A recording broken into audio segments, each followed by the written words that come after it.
video. I'm your host, John Nario, and I pressed the wrong button. Today is another little Trove stream. In today's little stream, I will be using every single character that I have for 10 minutes. So literally all 16 characters, 10 minutes each, so that's 160 minutes, so that would be roughly 2 hours and 40 minutes of live stream. I will be using every single character in U9, and it will be a lot of fun. So you can, and I will give like a brief explanation and each and woohoo! I'm really sorry. And a brief explanation. If that character is good, sorry if my dog is barking, you can hear it. Sorry about that. It's just very loud. Very small chihuahua, but he's really loud. Anyways, so I'll be using all 16 characters that are available on the game, and I will be explaining. I'll give you like a brief explanation what you should use on this character and what and why. So I had this for an idea. I will give it like a brief explanation for every single character. I wanted to do like a review for all the characters, and I am telling you that back when I wanted to do YouTube videos. So now that I can explain like something, I will do it. First of all is the Boomeranger. Boomeranger is an okay class at the current time that I'm making this, so that's, I would say, 4 days before geode update on the June of the 23rd. June 23rd, geode update, I will be using the Boomeranger. The Boomer is actually very powerful, and I'm lagging. It's not even the game, well, it's not even my internet, it's the game that is lagging like crazy.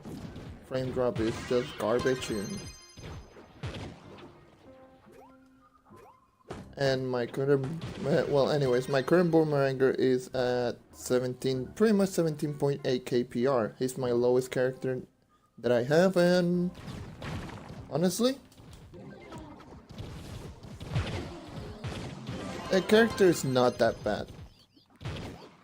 Before I would say that he was my least favorite character, but right now he isn't. It's down there, but it's because most of the abilities are very weak, and he relies solely on basic attack. And I got a stellar drop, nice. So all of his abilities are based on cooldown, and they're basic. The basic attack is pretty much the most damage that you can do.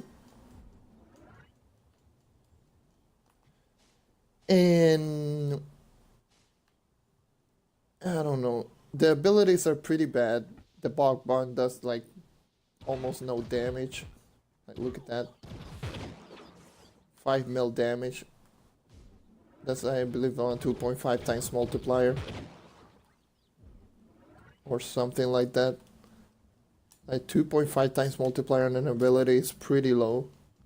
You can throw chickens, but the chickens deal pretty much 0.5 times damage each.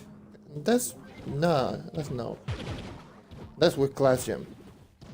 The urn is strong, yes, but the ability is random.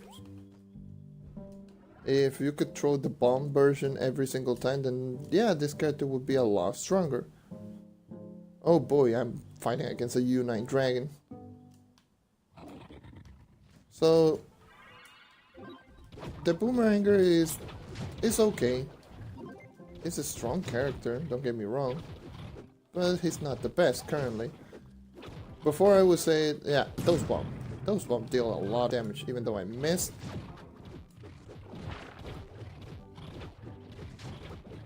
So I don't know. It's all based around basic attack, and a character that is based around basic attack, so attack speed is mandatory because this is not the Shadow Hunter. The basic attack does pretty decent damage. That's good for now. That's good in itself. I believe basic attack does. That's 3.5 mil. What's my normal coefficient? If I would do, my coefficient is like 2 mil. So that's like 1.5 times damage.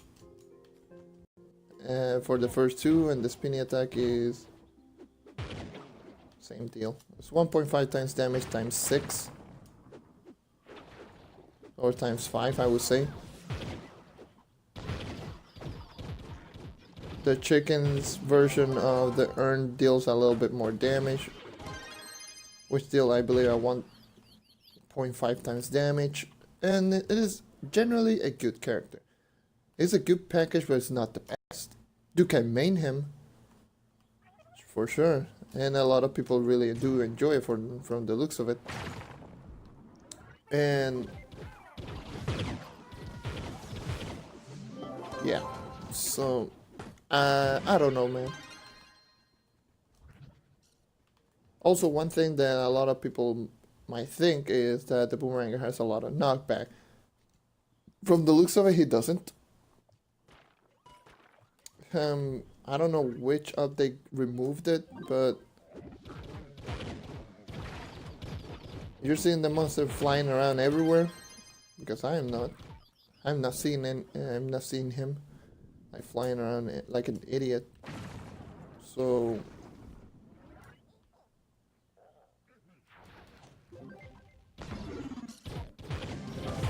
I don't know. I haven't seen any monsters like flying around everywhere. So the Boomeranger, I don't think he has knockback anymore, or maybe the knockback is just like really toned down. That's why I wanted to make this as a first character, because if you're just tuning in for the first 10 minutes, you're seeing like one of the most popular / unpopular characters in the game. I destroyed the floor. Huh. The only block that I was standing on. How beautiful.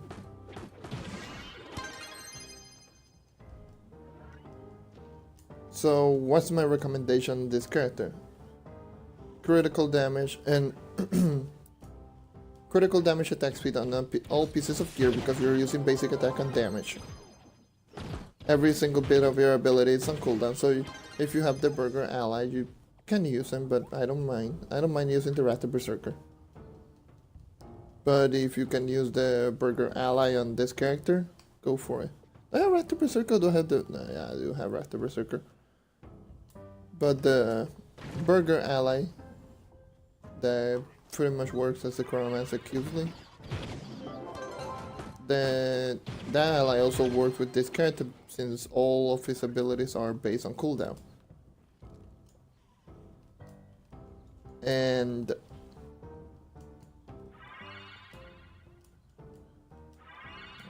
I think I explained literally everything.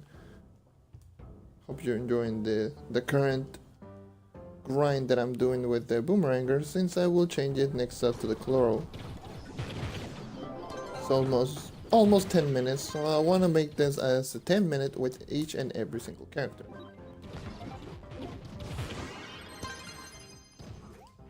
But yeah, my strategy on the Boomeranger is just get as much attack speed as you can. Once you get as much attack speed as you can, use your abilities just to do extra damage. Don't make it as the main source of damage, because the damage on the Boomeranger is not that great. So look at this. This is without any potion.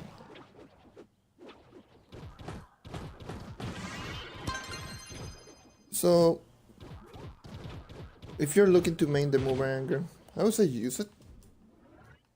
But it's not my favorite. It's not my favorite character, but it is certainly a good one. Once I hit the 11-minute mark, so following the next couple of dungeons, I will swap to another character. So overall, this character is good. Deals damage. The knockback is not a problem anymore. The ability sucks in terms of multiplier, but they are okay. The character is easy to use and it's pretty cheap because you have pretty much free big bombs. So you can farm with this character even at earlier game, the earlier parts of the game. So early parts of the game. I'm just gonna do a little bit of a tip before I swap characters. You can pretty much use this character as a free bomb user. So you can throw bombs and mine. You can actually mine with this character getting free bombs. So that's what I think. Use critical damage, use attack speed, critical damage, attack speed, and pretty much go DPS. That's all you need on this character. And if you want the class gem, yes, get it, because class gem is a great source of DPS. Okay, that's all for the Boomeranger. Next up is the Chloro. Chloro.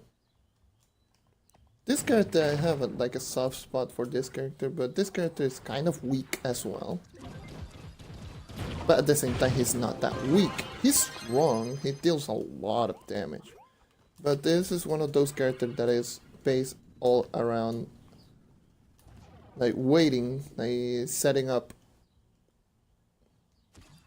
So you have to throw down your plant, throw down like literally everything, and then wait until everything just triggers and boom. That's when you get the massive burst damage. The burst damage in this character is ridiculously high, but it's kind of eh. The character is pretty good. All characters in NSL there can be pretty well strong. But some characters need a little bit more rework, but anyways. This character has you are focused also on attack speed, so attack speed, critical damage as well. Since you'll be using the regular attack to destroy literally, well, to trigger all your plants as fast as possible, so you need attack speed, and more attack speed. That's the most important for the Chloro.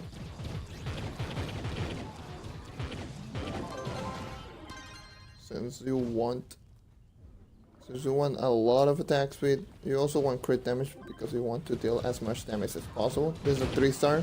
Oh.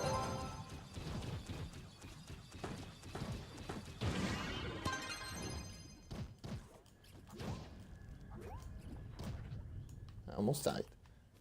Sorry, I kept quiet. I was panicking like a little idiot. Anyway, so you want attack speed, even though this isn't your main source of damage, unlike the Boomeranger. The Boomeranger basic attack is the base source of damage. This one isn't. The damage on the regular attack is 1 times damage. It's pretty much like nothing. 1 times damage is pretty much like you're throwing bombs at the enemy, or using the turtle tank as damage. Literally nothing. Like, look at this. I'm just going basic attack, no potions, against a U9 monster. That's an 18,000 power rank. But if I use bombs or the explosion plants, and I can dish out a lot more damage. The plants dish out, so I don't know the multipliers in the Chloromancer, so pardon me. By the way, heads up, the ultimate ability sucks because you're pretty much throwing all the plants everywhere. You can just activate it on cooldown, but it doesn't do anything. So I'm dealing 1.7 mil. And the explosion on this one dishes out. I believe it was like 9.5 mil. So it's like a 5 times multiplier on this. I literally got no critical out of all of those. So this is the most damaging that you can get. So that's, yeah, that's like a 9 mil something, like almost 10 mil. So it's like a 5 to 6 times damage, or 5.5. So 5.5 on the right bumper, or aka the explodey bomb, and this one, which is your main attack, dish out like 3 mil damage. Is, I would say, like 2 times damage and like twice a second. So the multipliers are really low on this character, but since this is a setup character, so you're throwing literally bombs everywhere and explosions everywhere, and they cause a chain reaction towards one another. So if you use an explosion next to another exploding one, they can both. The first one can trigger and gives a health to the second one, so pretty much grant you more explosion. So like boom.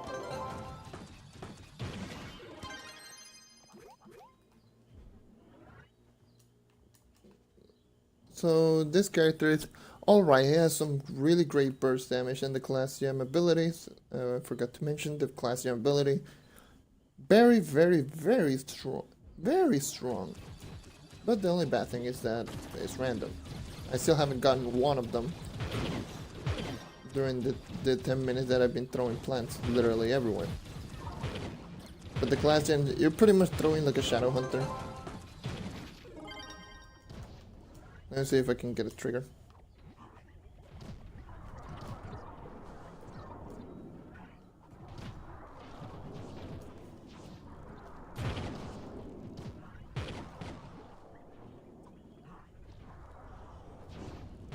So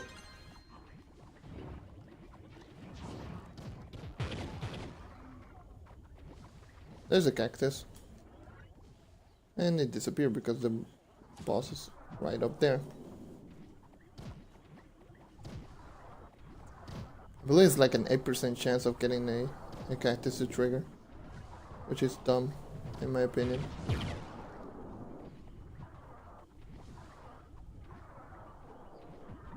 I'm almost killing the boss. Like, I should throw them like far away.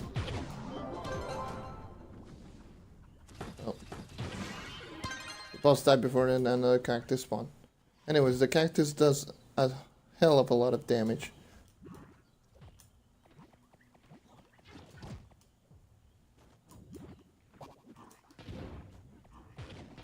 I'm trying to get a cactus to spawn, but anyways, let me just... I don't want to screw it. Anyways, that little cactus, you see how infrequent it is, so it's not good. It's not a good class gem. Well, it is a good class gem, but it really needs some reworks when it comes to trigger time. I don't know, man. It's so bad. The percentage is so bad.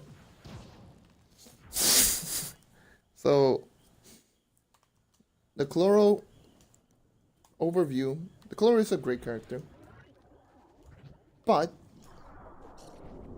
it's kind of when it comes to dungeons due to being a setup monster. So monster that shoots from far away. So those monsters that can shoot from pretty far away, they're this character's kryptonite, because they can walk away from the plants, and that's no good. That's literally no good.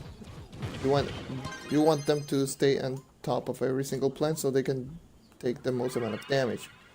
Multipliers aren't that great, but the explosion and the bombs are decent because you can pretty much spam these bombs, and if you trigger them pretty quickly, you can get like 5.5 times multiplier on each.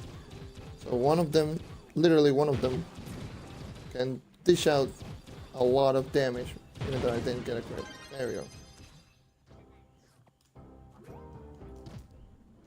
will probably be my last dungeon. Anyway, when I completed this dungeon, I will tell you the overview what you should use, and pretty much a DPS, attack speed, crit damage, the same as the Boomeranger. Focus more on ability, so you can use energy regen on a ring. And yeah, so energy regen ring, so you can throw down as many plants as possible, but don't even bother also because if I remember correctly, the Chloromancer has a higher energy regen than than most characters. I don't know, I don't remember, but it feels like that. So the character is good, and this is what I meant by throwing down plants. As you can tell, one plant can trigger another plant when it comes to explosion. Let me close the door right there. So that's the Chloro. Great class, but needs kind of a rework. Oh, let's go with the Pirate Captain. The Pirate Captain is one of my favorite, even though I literally always forget about him. The Pirate Captain, the setup turret king, and one of the most annoying characters in PvP, by the way. This character is also an attack speed crit damage based character. Since you'll be using your basic attack pretty much all the time, since this character doesn't have any energy. Well, it does, but it doesn't have any energy regeneration.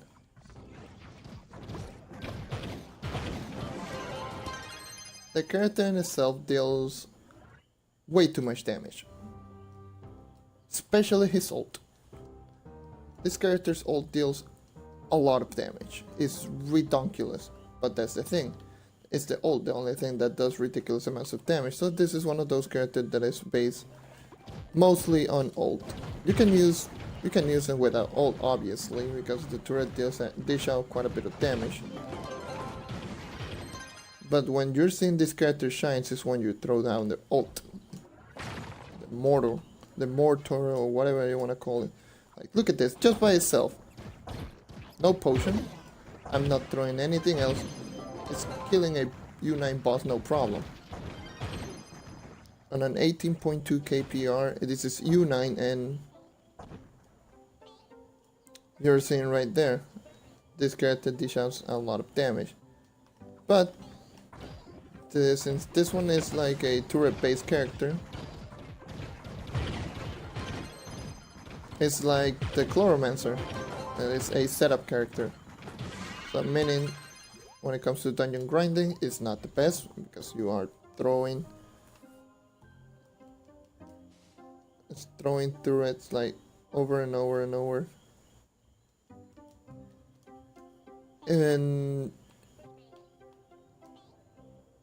yeah, so pretty much that's the gist of it. So throw down turrets, and once you have the ult, throw down cooldown once you see a boss, because you will kill pretty much everything in your path.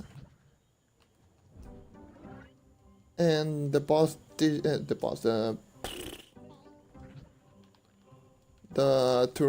ultimate ability does a hell of a lot of damage. So basic attack damage, let's go with the basic attack multiplier like always. Basic attack multiplier is roughly 1.5 times damage if I remember correctly. The turret is 1 times damage each.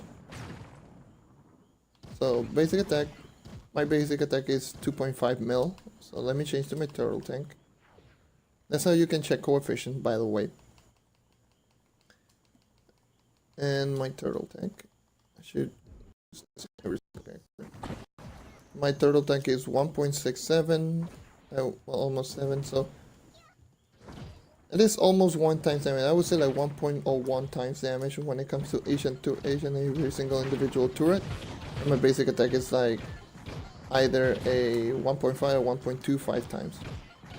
I would say it's 1.5 times, so I'm dealing 1.5 times damage with basic and 1 times damage which is each and every single individual turret.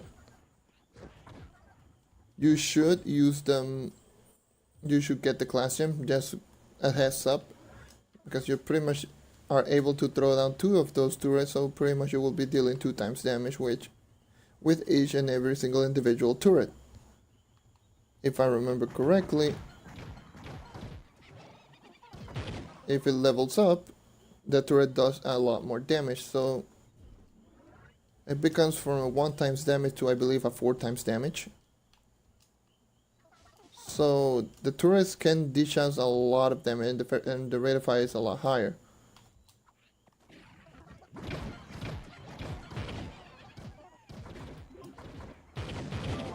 So yeah, you see him right there. It's dishing out over 21 mil on pot, so that's pretty much over like 4 times damage. So I'm just throwing out this turret so it can level up a little bit.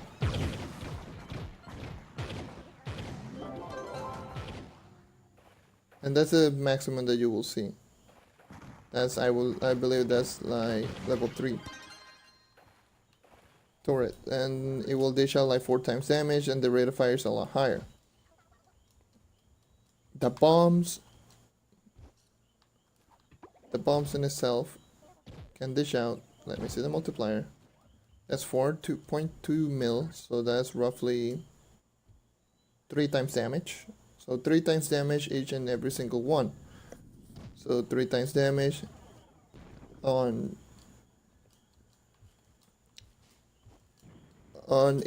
each and every single explosion when it comes to this one. So that's the same as the Chloromancer, but a little bit weaker.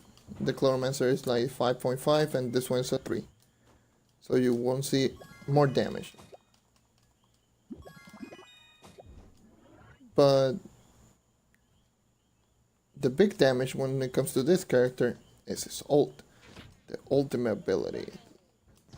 The strongest thing about this character is this bad boy.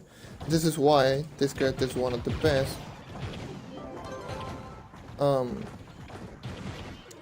One of the best Shadow Towers damage dealers in the game. Because of this. The ult. The ult I believe does 6.5 times damage. You can throw multiple of them if you have the cooldown to use it, so having a high cooldown base ability, so using like Chrono Qsley, Chrono Emblem, and you can throw down multiple turrets and all of them can shoot at the same time, so pretty much you can throw down like 3 to 4 turrets and they can dish out some ridiculous amounts of damage.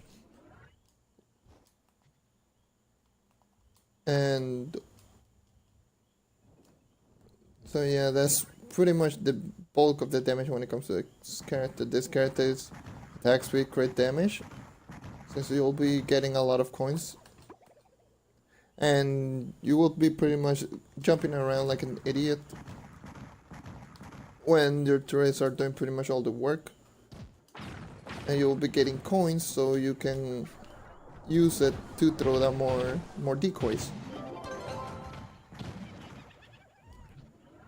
So that's pretty much the base of this character. Use attack speed, use crit damage, have it as a DPS, have a lot of cooldown based equipment. I will try to get a lot of cooldown based equipment so you can throw down your ult as much as possible. And you will dish out them some crazy damage. You will be surprised how crazy the damage went on this character. And this is why it's one of the most damaging characters in the game. And now some people use them for speedruns, for purple name and killing Daughter of the Moon. That's how good this character is.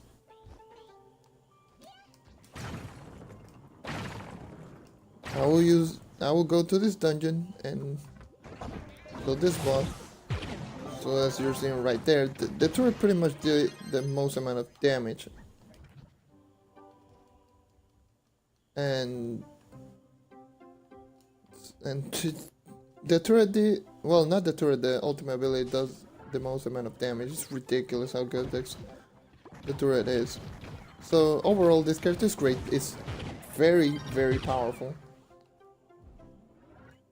But he's one of those characters that is a turret-based character and is relying on ult.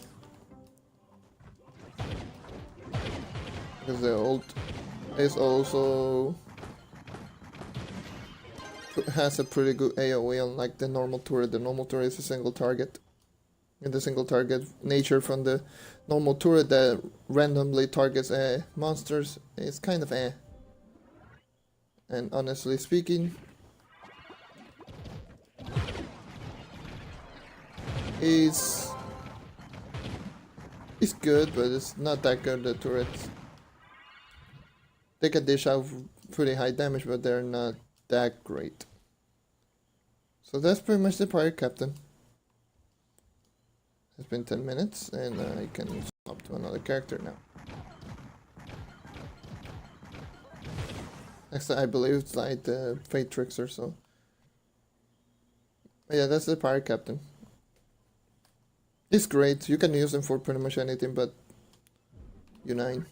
When it comes to Shadow Tower, that's when the character really changes. Like this character, for example. This character is like a Shadow Tower king. Well, a Titan boss king. The Fate Trickster. It's one of the strongest characters when it comes to single target damage. Okay, I'm not even gonna say multipliers or anything. I'm just gonna let you guys see with this stats, 160,000 magic damage and 1,105 critical damage. I will pop down a pot and you will see that this is a 3-star monster. This is a 3-star boss. This is one of the strongest mobs in the game. This in particular has 75 million HP. Look how fast this character can kill without an ultimate ability. That's a 3-star. And the stats on these characters aren't that great. Why is that? Why is the damage so ridiculously high? Well, seeing that this is pretty much his strongest attack, like his basic attack is his strongest attack. That's a no-brainer. Then you have to use attacks with critical damage. Since this character is amazing when it comes to having a lot of attack speed, because this is your most damaging ability, which is great for something like the Fate Trickster if you know how to jump and have a lot of jumps. Fate Trickster is one of the strongest characters in the game because you don't need like having to have like incredibly high stats or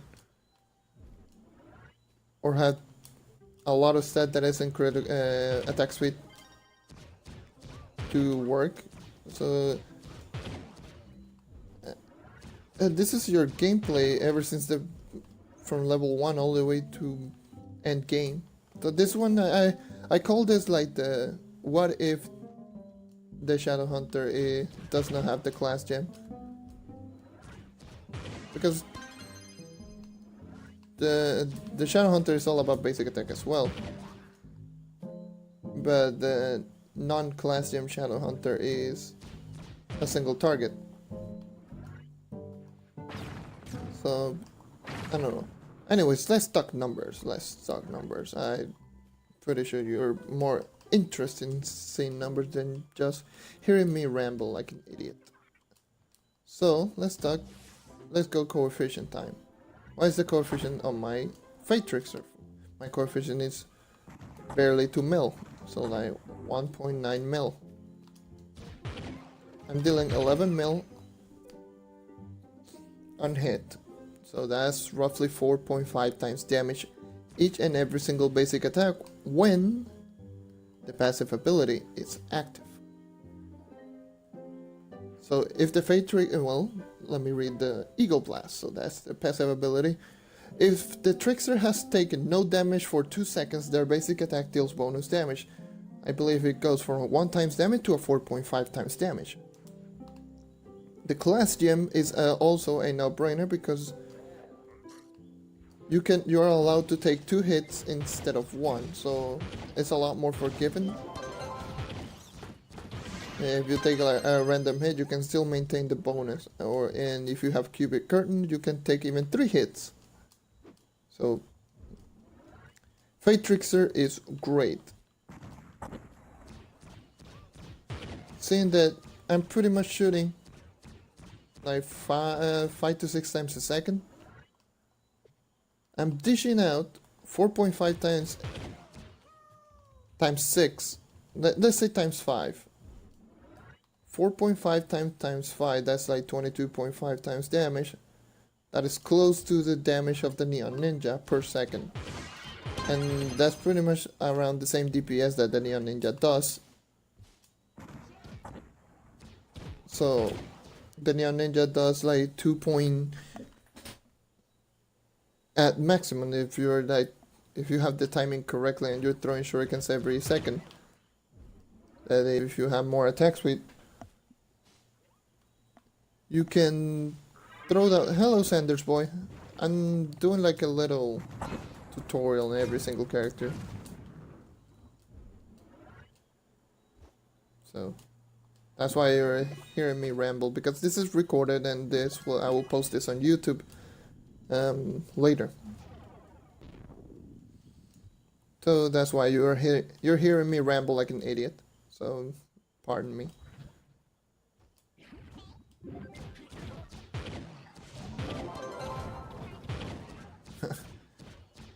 Yeah, I'm posting this on YouTube. I would say like 2 days from today I will post this one. So I'm using pretty much every single character for 10 minutes, explaining, giving an overview on every single character.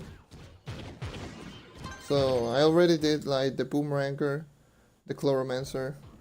My YouTube channel is Dino.Tamer.direct, so pretty much the same as my name, but instead of John is D. So oh, okay, wrong button.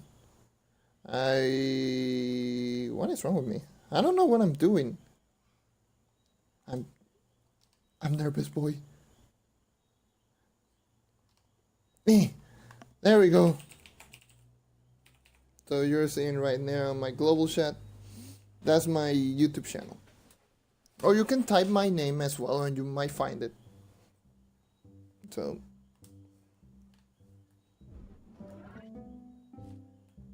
you might find my other live streams.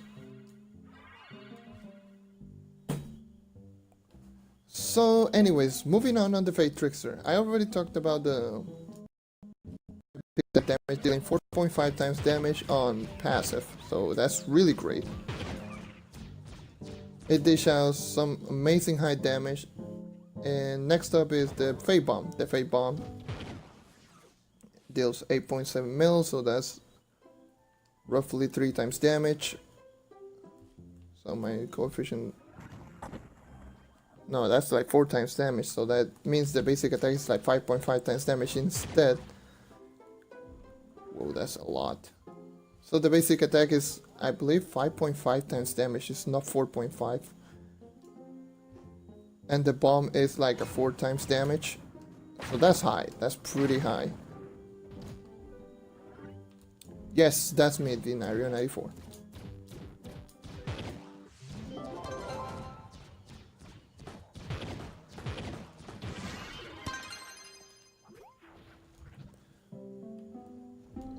So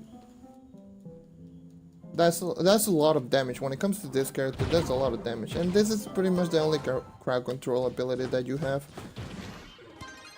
Since the Fate Trickster is basically like a sniper, I would call it. You're pretty much attacking one target at a time.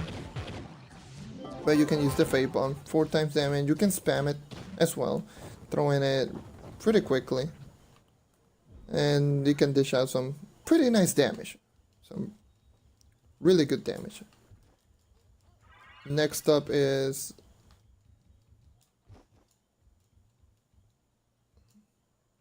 Have you? That's really nice.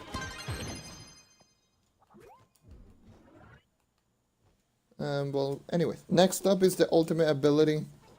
The ultimate ability is a really great bonus damage, but the damage is...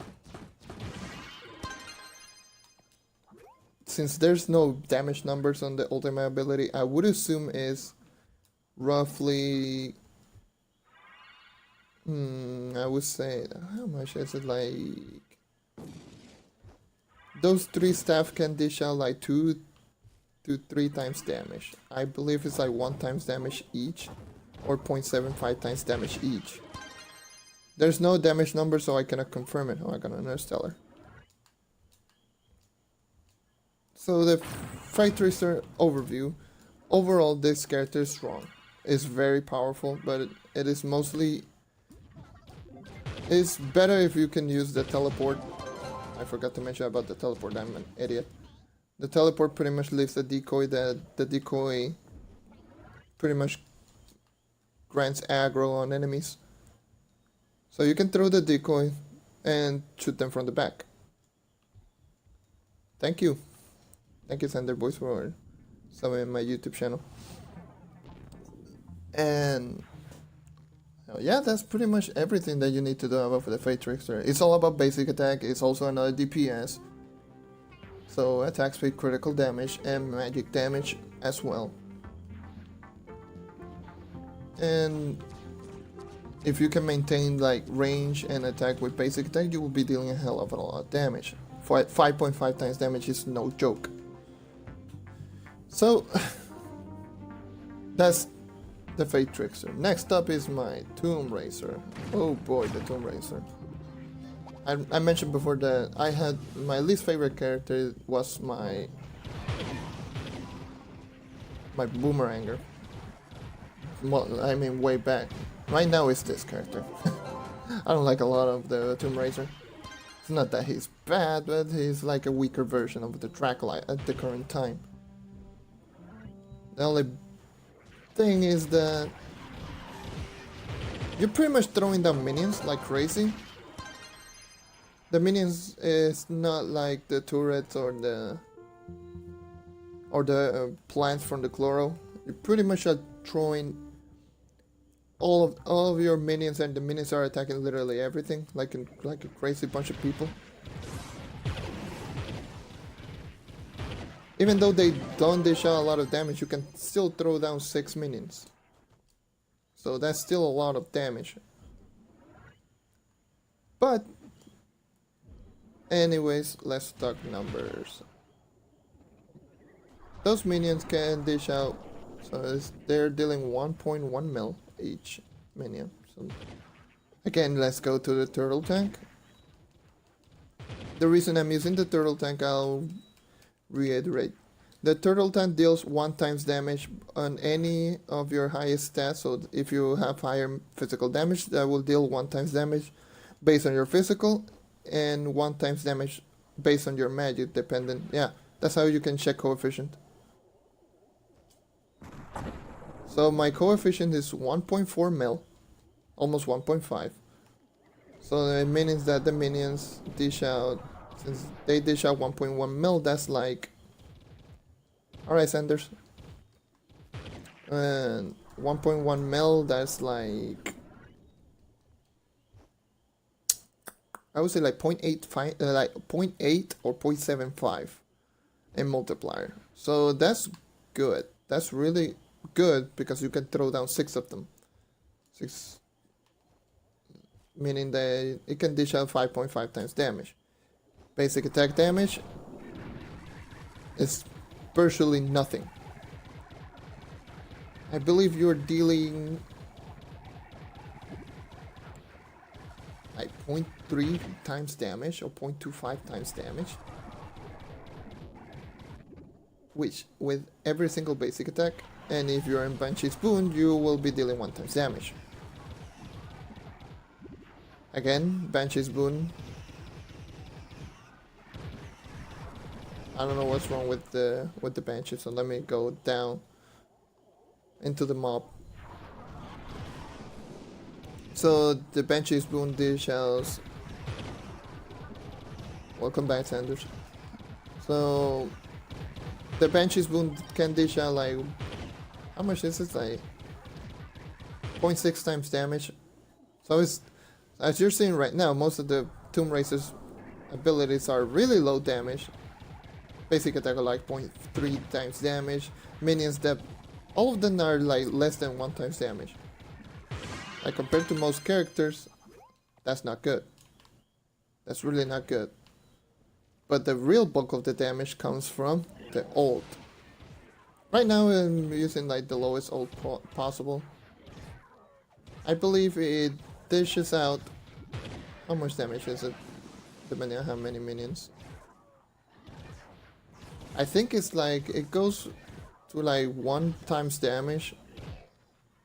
Or it transfers the damage of the minions to like 0.8 times damage each and every single minion that you throw. So let's say if you throw down every single minion.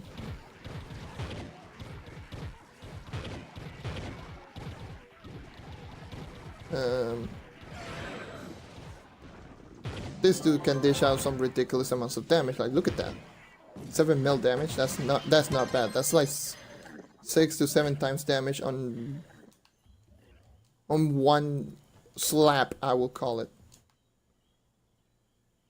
If I can find a mob so he can do like the slam. The slam is so hilarious, by the way.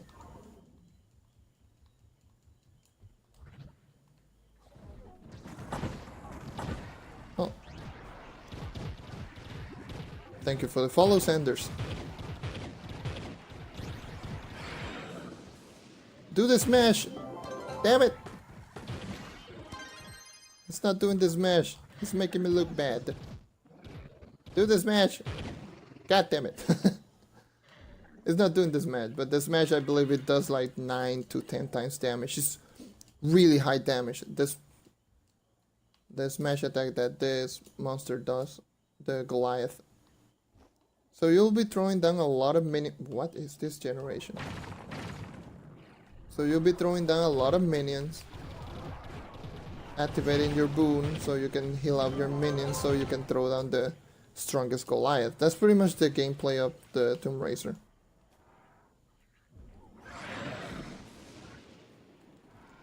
And the damage on the Tomb Racer is okay. It's not bad. Let me close down the windows. Hold on a sec.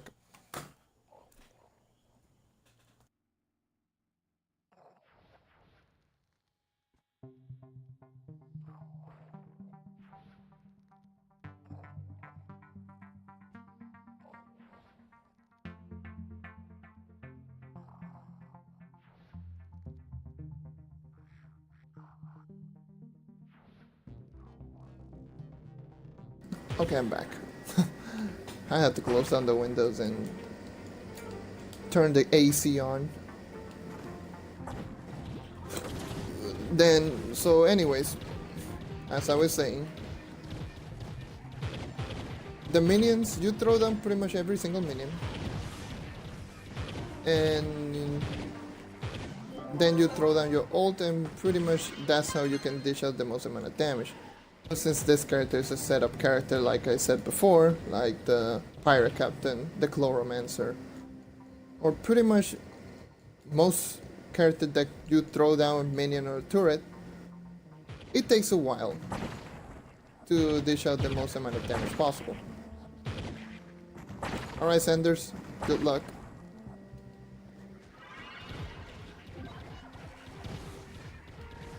So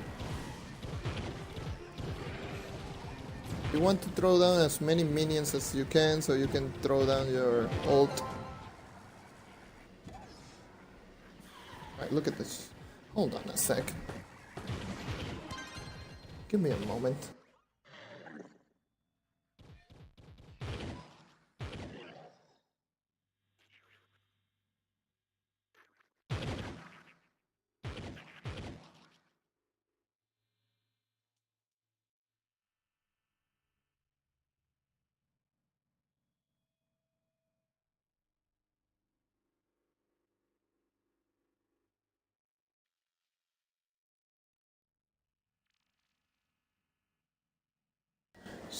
Sorry, it's that A couple of insects got in my room, so I had to take care of that really quickly.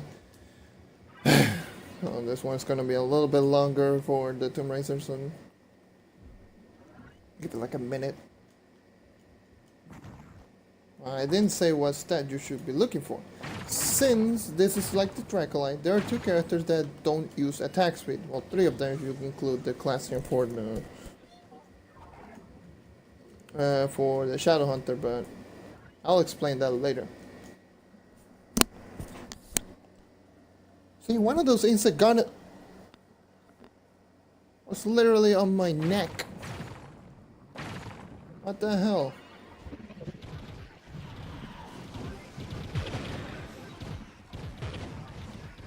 Insect edition, like, god damn it.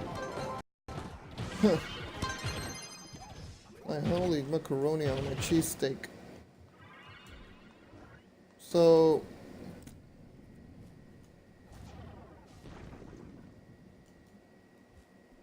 the Tomb Racer is pretty powerful, but it's a setup character, so it's kind of eh. But anyways, what gear are you looking for? This one is one of those characters that is not based around attack speed, as you're seeing right on the screen. Attack speed is 0%. It's literally 0%. So no matter how many attack speed that you add on this character, it won't attack faster. So attack speed is not like you don't need attack speed on this character. So you're looking for critical damage because you want to dish out as much damage as possible, because this is a DPS character. And movement speed, since the other part is health regen, and health regen doesn't work on minions, so you want movement speed because you want to move around as fast as possible. You can move around while attacking, and it's honestly one of the best things that you can do with this character in particular. It's one of the weaker characters at the current time, but can dish out some pretty nice damage, especially in Shadow Towers, so this character is alright. So I will swap to the next character, the Vanguardian, Trove's new edition and newest class when it comes to the Heroes update. So in Vanguardian. One of the Trove's most powerful class, and possibly the best grinder, because I know the Neon Ninja is faster, but this one is better.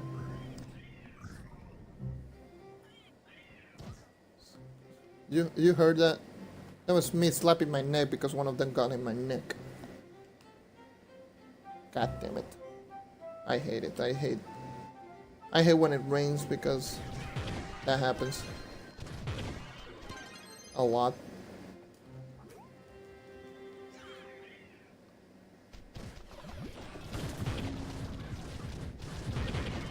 Anyway, so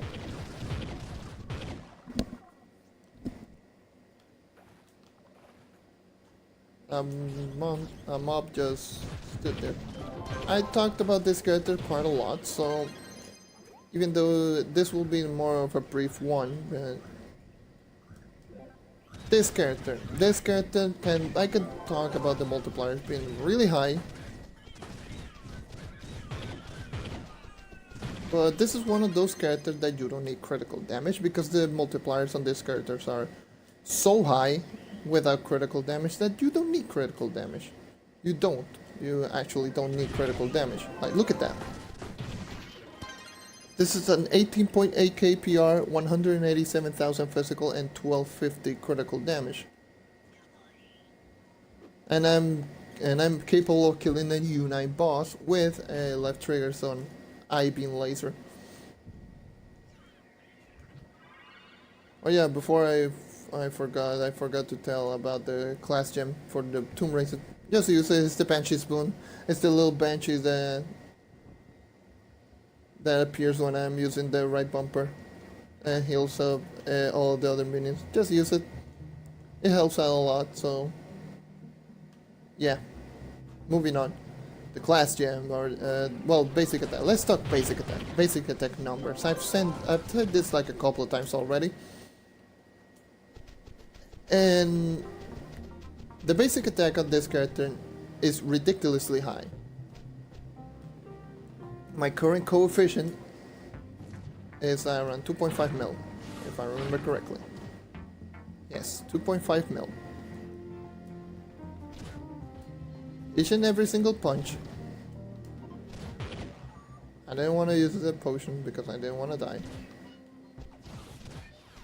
It's 7.5 mil, so 2.5 mil times 3 is 7.5 mil. And the uppercut is 10.6 mil, so that's pretty much 4 times damage. On a character that dishes out attack this quickly, it's 334, 334, 334, 334. And you can pretty much do 2 combos in one a second.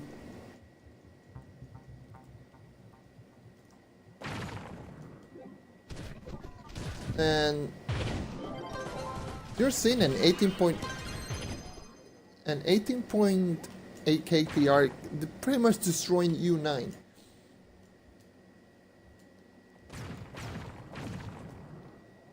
The stats are decent, but you're seeing like some of the most ridiculous amounts of damage possible.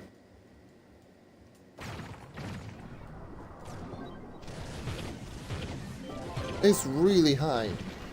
Damage on this character is so high, and this is without any crit damage on gear, you will be looking for movement speed. The reason why a lot of people look for movement speed instead of critical damage, you can go critical damage if you are planning on maining this character for both Shadow Tower and for dungeon grinding. But anyways, I would honestly recommend just use this character for dungeon grinding. Shadow Tower is good, but there are better options out there. Just hold on.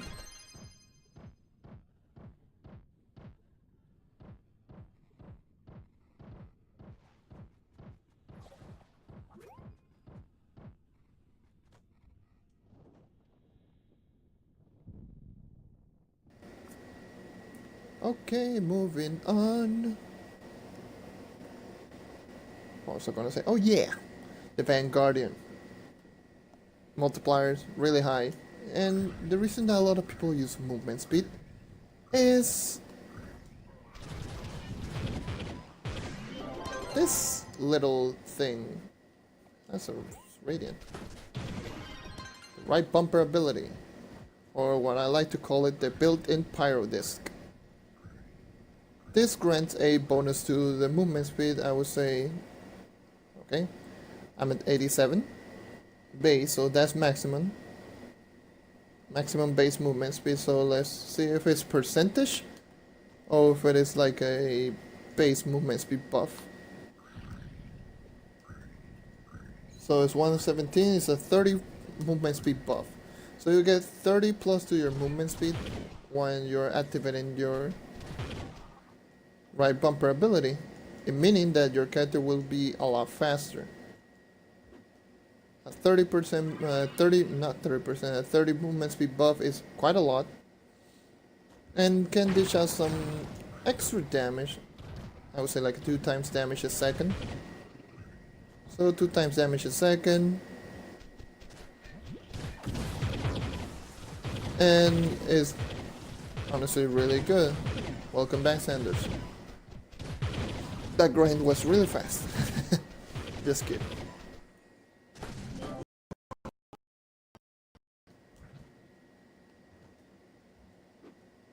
So that's the reason why a lot of people go for movement speed on the Vanguardian. The Vanguardian is just amazing, it's fast, and it has a built-in movement speed buff. A built-in movement speed buff is just great on this character. Let's talk about the Eye Laser. The Eye Laser is a short range. It's a short range attack. Then you're pretty much using that to dish out a really ridiculous amounts of burst damage. It does 8 times damage, which is ridiculously high. It is as high as the Knight's Smash and Class Gem ability. So it's among the highest in among the game. Like, it's among the highest in the game. Like, you have no idea how good it is. And you can spam it. Yeah, it's a force to be reckoned. Anyway, that's all about the Vanguardian's like basic like melee mode. Let's talk about his ultimate ability. Changing into range mode. Range mode is a little bit different. So there's another those insects. So the Vanguardian range mode, you're pretty much shooting projectiles like the Gunslinger. So which are the multipliers on this character? Each and every single basic attack is, I would say, 6 mil, so that's... Is it still on the 2.5 mils? Let's go and check it out. Yes, 2.5 mil on a coefficient. So that's 6 mil, that would say like 2.5 times damage. Each and every single projectile. And the last one... Really?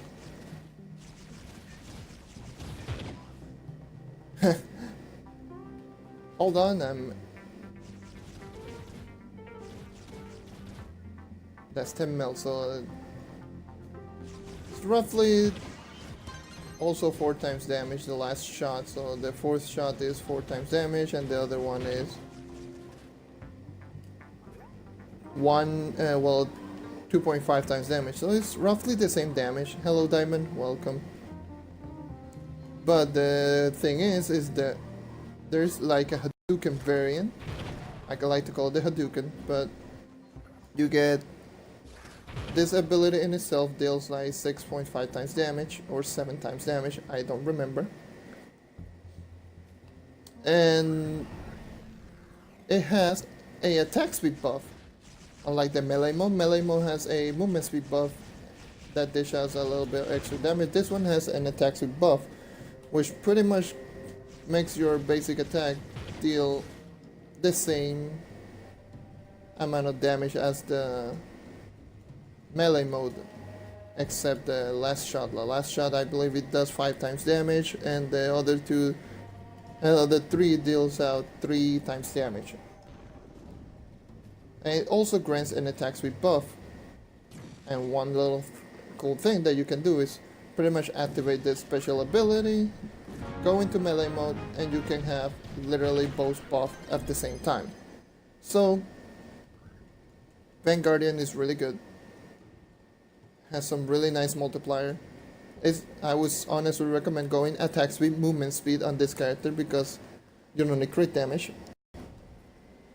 And it's a DPS, and obviously get the class gem, because class gem reduces the cooldown when you're hitting with the hardest hitting attack from the combo. So that's the 4th shot on the range mode and the 3rd attack on melee mode. So that's all about the Vanguardian. Next up is the Revenant. Revenant currently, as of right now, is one of the weakest class in the game. It's just how it is. I know that it's going to get changed in the geode update, and I've seen how this character works when the geode update comes out. And I will pretty much explain the difference in the geode update compared to this one. Well, one big difference. So, as of right now, I will honestly recommend going crit damage movement speed, but after the geode update, I would swap out the movement speed for attack speed. Because the damage, most of the Revenant's damage are going to come from the basic attack. I don't know the new multiplier, but this current multiplier is... So my coefficient is roughly 2.3 mil. And it's 3 mil currently, so it deals out like 1.25 times damage. So 1.25 times damage, and each and every single one of these. Well, 1.5 I would say. The other big change, this one I don't think is gonna get changed, and when the update comes out. What's up, Frosty Boy? Explaining, I'm using every single character and explaining, giving them an overview, in my opinion. But anyways, I don't know what was going to get changed from the shield badge. But before I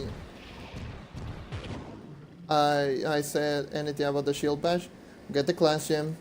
The shield badge without the class gem is roughly, you can use it once every 7 seconds, and with the class gem it's once every second. So you will literally use this once every second.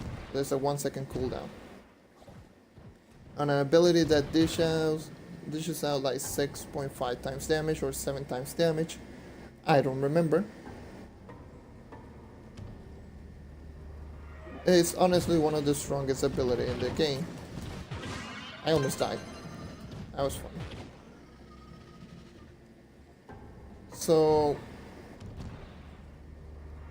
current Revenant, I would say go for attacks, critical damage and movement speed.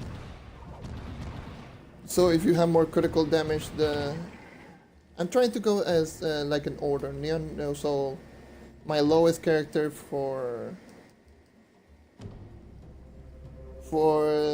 the highest. So next is Lunar, Barbarian, I say Dracolyte, Dino Tamer, Neon Ninja, Shadow Hunter, and so on and so forth.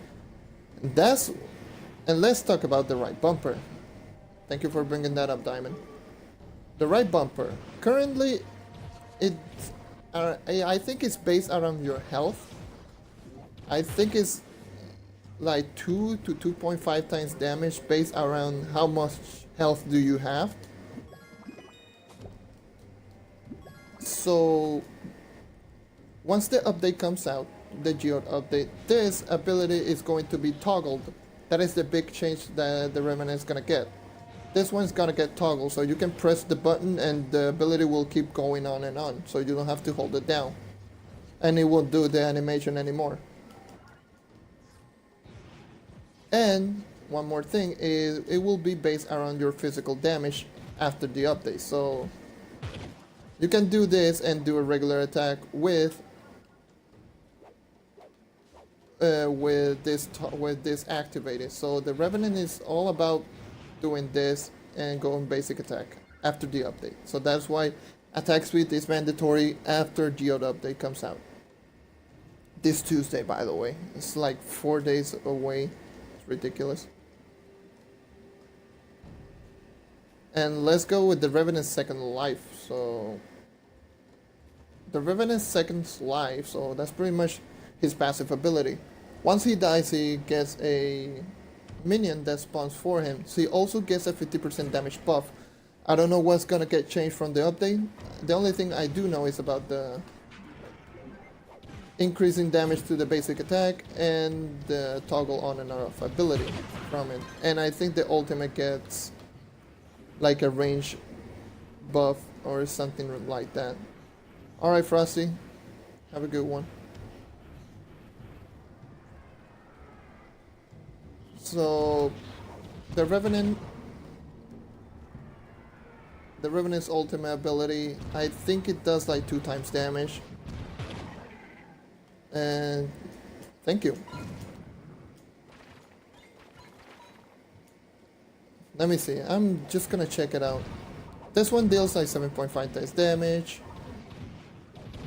And how much is the damage? So pretty much the basic around the ult is just pulling everything around you. So pretty much the Revenant is, how should I say it? The Revenant is supposed to be a tank, but really it isn't. So it pulls everything around you, dealing like, I believe, like 0.5 times damage. It's something really low. But it's not all about dealing damage, it's all about having all enemies around you. I think that's gonna get a range buff in the geode update. Like always, grab the golden souls.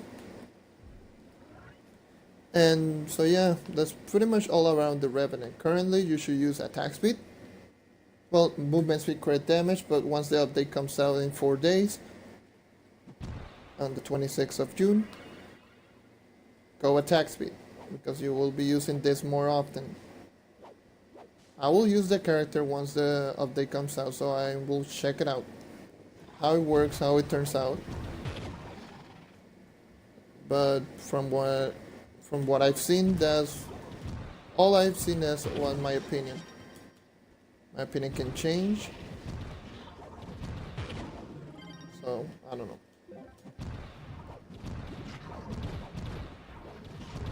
Anyways, my Revenant sucks. God damn it. Does a lot of damage, but the critical hit is like so bad.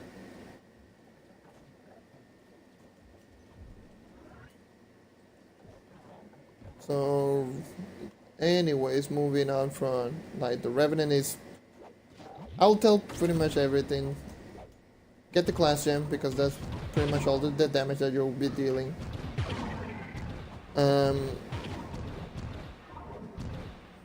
Try to get critical damage second stat, so you can change movement speed to attack speed when the update comes out.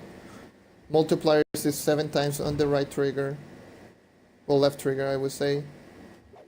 Current is like 1.5 times on the basic attack. This is 2.5 times damage based around your health, and the ultimate ability pulls everything around you, dealing like 0.3 times damage or something like that. Passive ability is really good because it works like a free death-defying pot. So if you die, you get 50% of your health back, and you will be dealing 50% more damage for a minute, I believe, and that's 1 minute cooldown. I think that's everything for the Revenant. Use physical damage gems, like always. Oh yeah, and one thing I forgot to mention.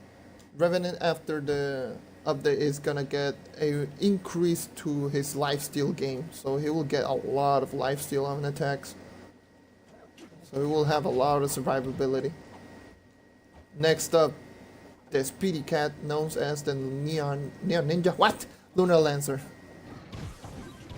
I almost called this the Neon Ninja. I'm an idiot. Hoo-hoo. So, Lunar Lancer. Why do I call him the Speedy? The Speedy Cat. Even though he's a fox. I know. Don't sue me. Anyways.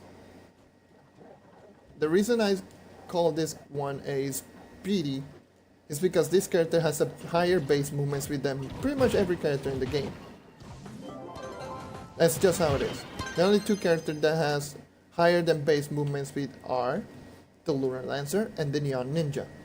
But the Lunar Lancer can get to 103 movement speed without any buff, and having like full movement speed gear with all pearls. So like currently you're seeing right now, I have 103 movement speed, max movement speed.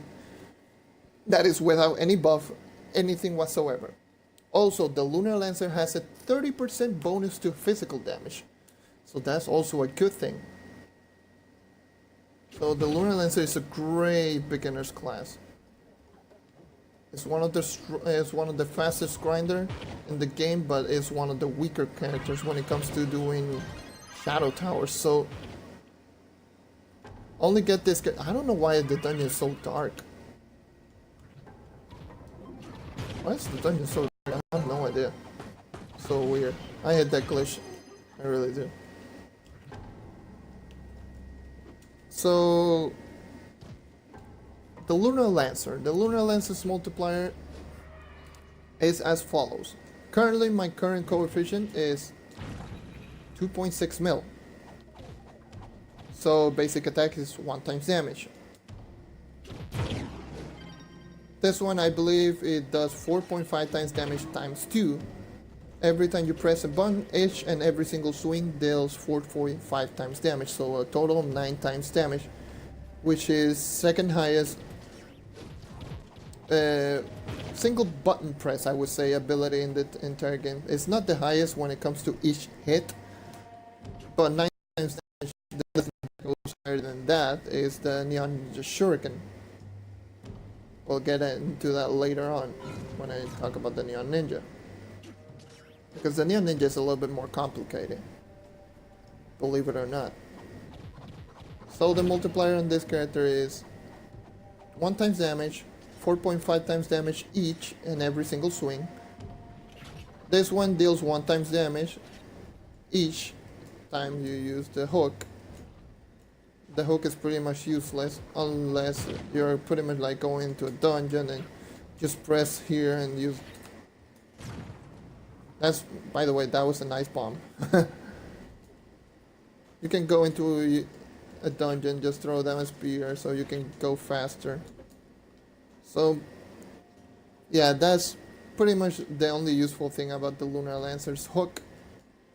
Is that if you're going to a dungeon, let's say you want to go into a dungeon fast, throw bombs and you're inside the dungeon. That's the next thing I will talk about. Lunacy mode. The class gem ability is this little dude. Once you activate Lunacy mode, which is the passive ability, you will summon this dude for 20 seconds, I believe. I don't remember how much the time of that character, or the companion. And the damage, I believe, is... I also don't remember. So, rip.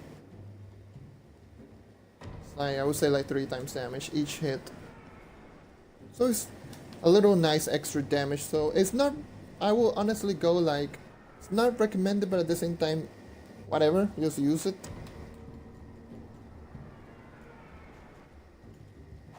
Just go for it and use it. I was going to do more dungeons, but it's better for me to explain the character rather than do dungeons. Because this is the purpose of this stream. More explaining the character than doing dungeons. And next up is the ultimate ability. Let me grab some energy and there we go. I believe that's 0.3 times damage each and every single tick, and the ultimate ability, I need to check the damage when the spear hits the ground.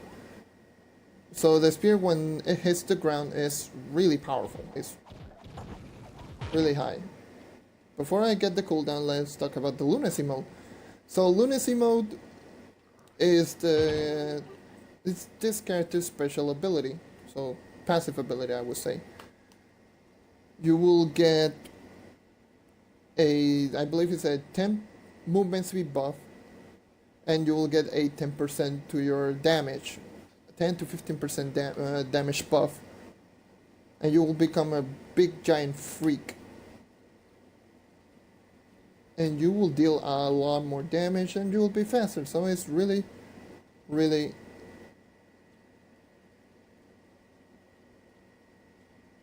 how this affects the right bumper, it doesn't. So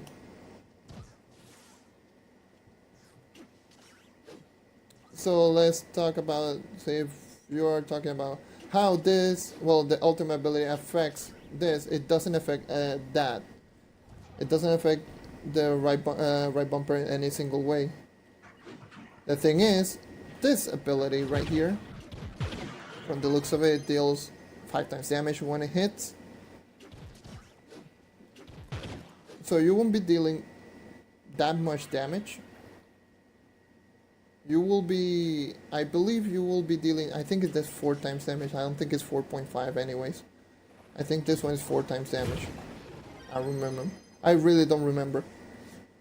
But the ultimate ability, what it does, it actually gives you health regen boost. So let's read the description. Summons a spear from the heavens that increases stability, heals, and adds movement speed of all allies. It also damages the enemy caught in the area, so it doesn't affect crescent combo, so it doesn't affect this.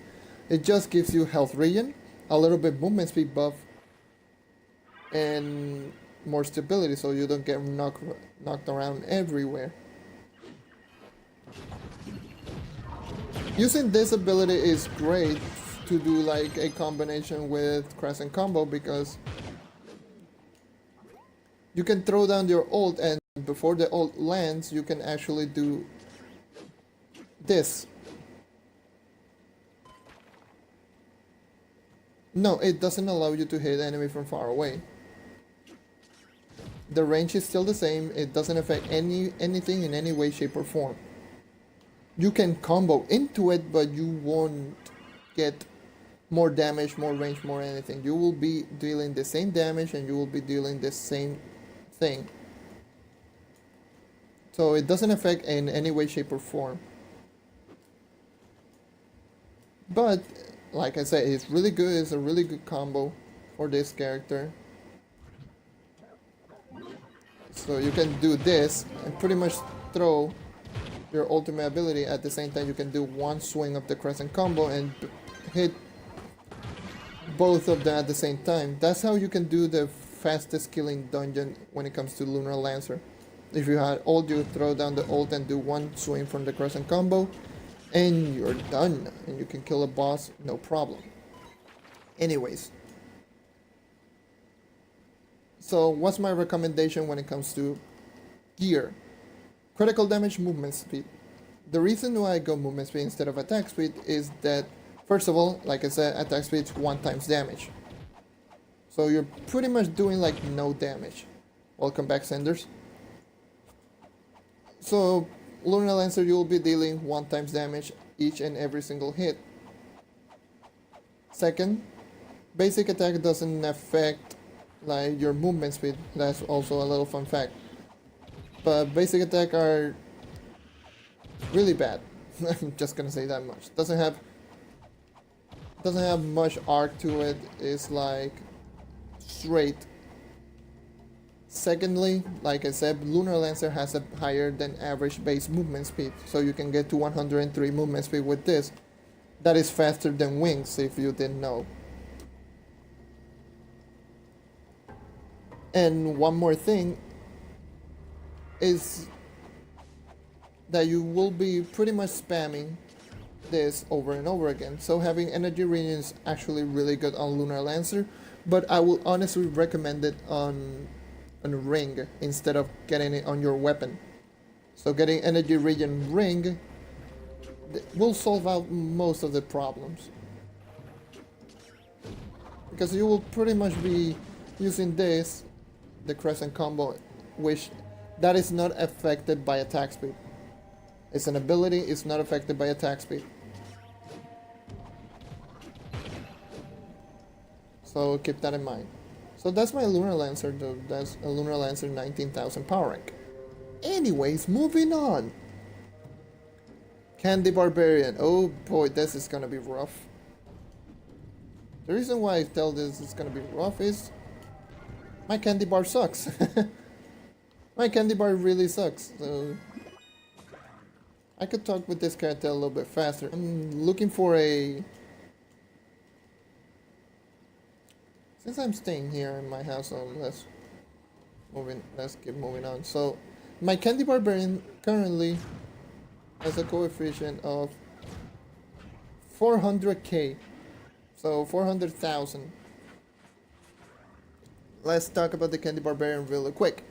The Candy Barbarian has a base damage like the Lunar Lancer at base, 30% bonus to physical damage. So this character can get into the higher physical damage, more so than pretty much every character in the entire game.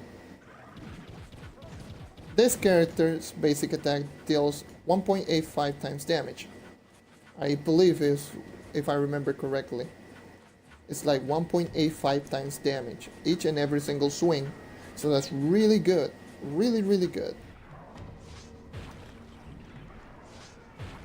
This is one of those characters that you can use either tank or DPS.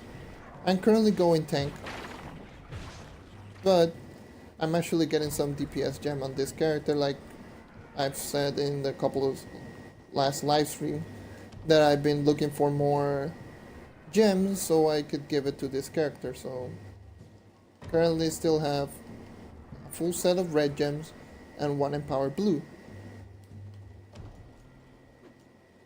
I want a full set of gems so I can swap everything to this character and make this character a pure DPS character.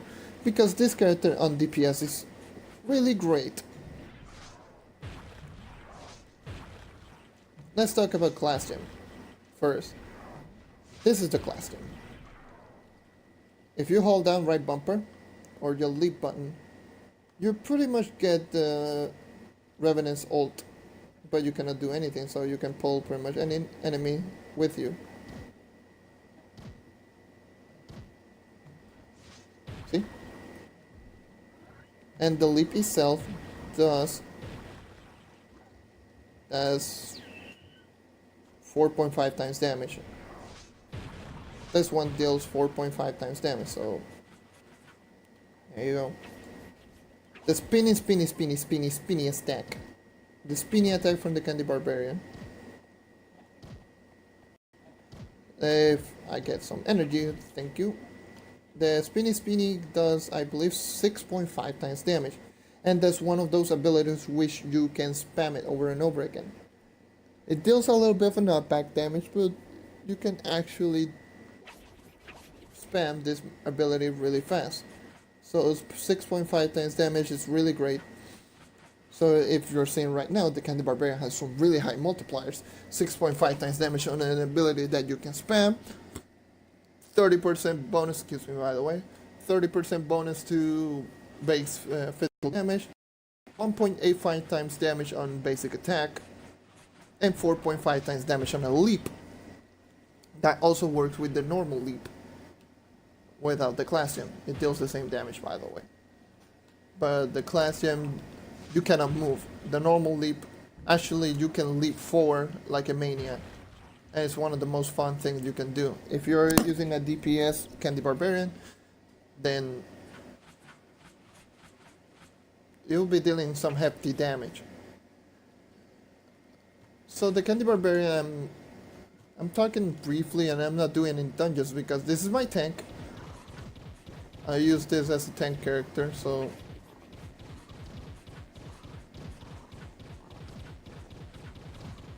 yeah, that's also the good thing about this character. This character has a passive ability. When attacked, the Candy Barbarian will sometimes drop rage-inducing gumdrops, increasing attack speed and movement speed. But it also doesn't tell you when you're dealing damage, you have a chance of getting a healing gumdrop, so you will get heals from it. So let's go to this monster. And you saw that black one. The black color one is the one that gives you heals. The red one, let me see if I can get attack. Hey, you attack me.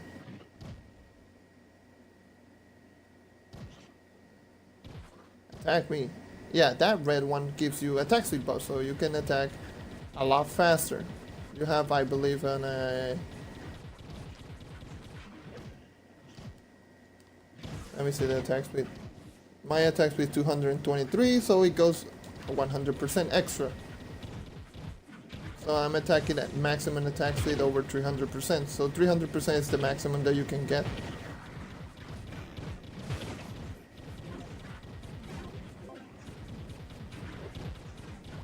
So see how much it takes me to kill a boss, because that's how bad my Candy Barbarian's damage is. But as you're seeing right now, the Candy Barbarian can, even as a 400 coefficient, 400,000 coefficient, which is like the strength of someone in Uber 7, can kill a U9 boss no problem. That's how good the damage on this character is. Oh, the other invader disappeared. Ripped. But I'm saving the best for last. The best is this little bad boy. The cone, the Candy Barbarian's cone. What everyone uses in speedruns. But if you didn't know, this also deals 16 times damage. 16 times damage, that's like 2 class gem ability from the Knight. I saw that boss spawn, by the way. So even with 400 coefficient, I still dealt 6 million damage.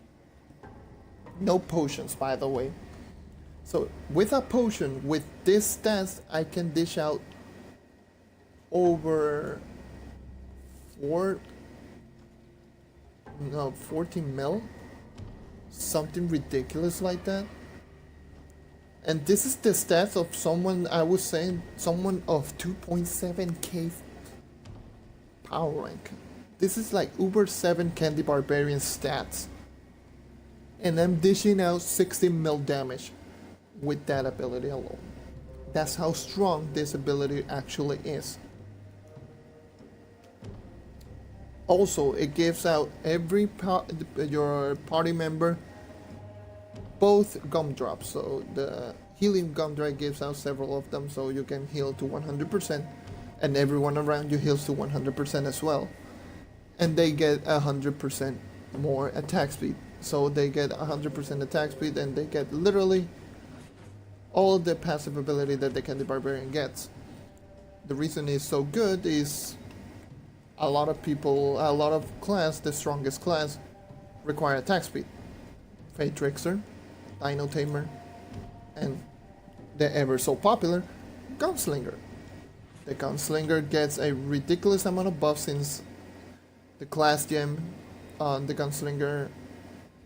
Allow me to explain. The class gem on the Gunslinger lowers your attack speed, I believe, by 50%. So you get a 50% reduction to your attack speed, but you're pretty much shooting every single shot is charge shot. And this one gives 100%. So normally, let's say a max attack speed Gunslinger is at 230%. So this ability will go from 230 all the way through 330%.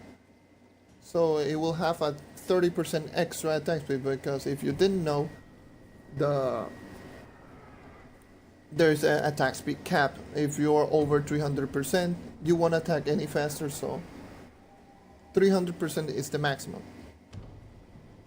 So if you throw this to a Gunslinger, it will go from 230 to 330%. So you will be attacking the fastest possible. Let me check how much you get from it. 2, 3, 4, 5 seconds. So roughly 5 seconds of buff time, so that's cool.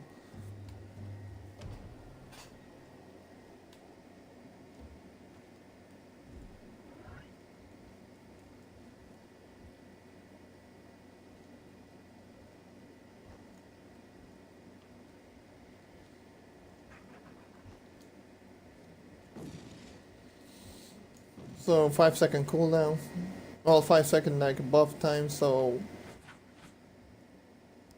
with the Gunslinger, you will get once you activate your class gem, your ultimate ability, you will go down from 230 all the way to 180, I would assume. I will check it out once I go to the Gunslinger. And so let's say you go to 180 and get the buff from the Candy Barbarian, you will go to 280%. That means you won't even be at maximum attack speed when you're attacking with the Gunslinger's ult and the Candy Barbarian's buff. So you will get more benefit from activating the ultimate abilities from the Gunslinger than pretty much every other character, because every other character will get, let's say, like roughly 70 to 80% increase, but the Gunslinger will get at 100%. And Lunacy mode, if Lunacy mode activates at the same time, you will get the extra 20%. So you will be 120% a buff and increase from not only the Candy Barbarian but the Lunar Lancer subclass.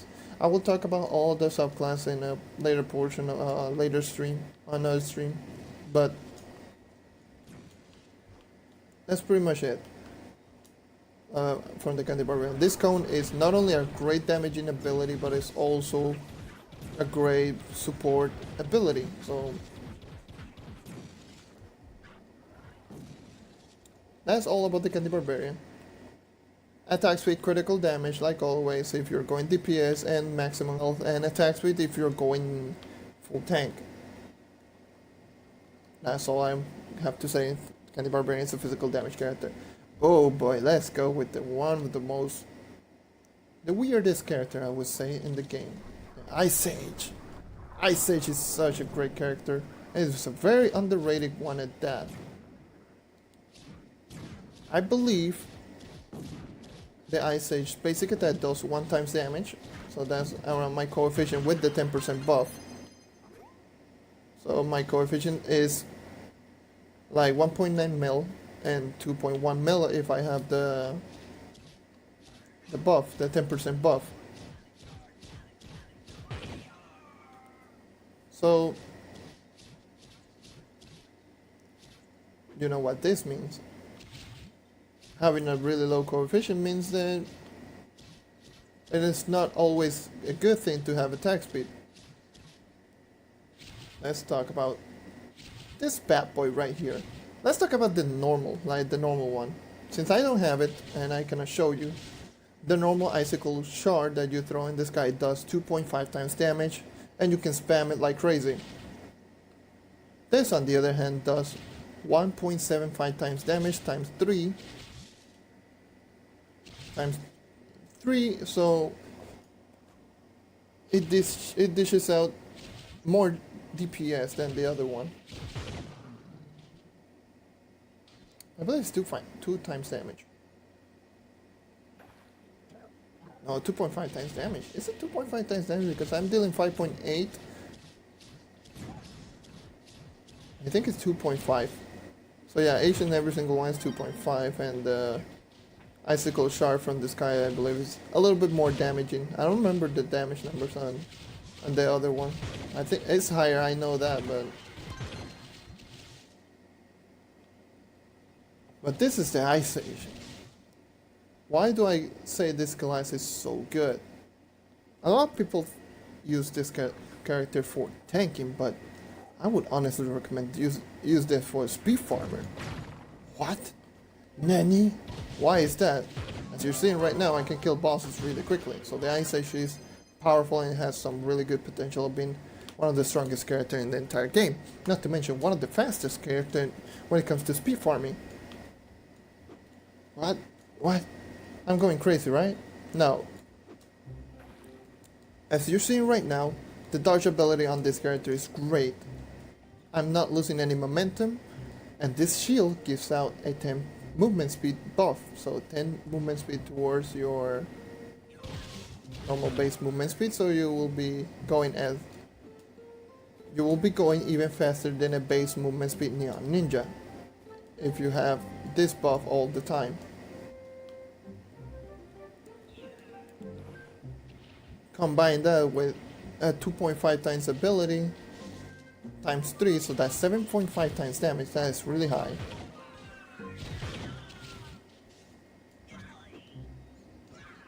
So it dishes out the same damage as Pirate does, so yeah, it's roughly the same. I think it's 2.25 times damage because it's a little bit lower. Yeah, I think it's 2.25 times damage.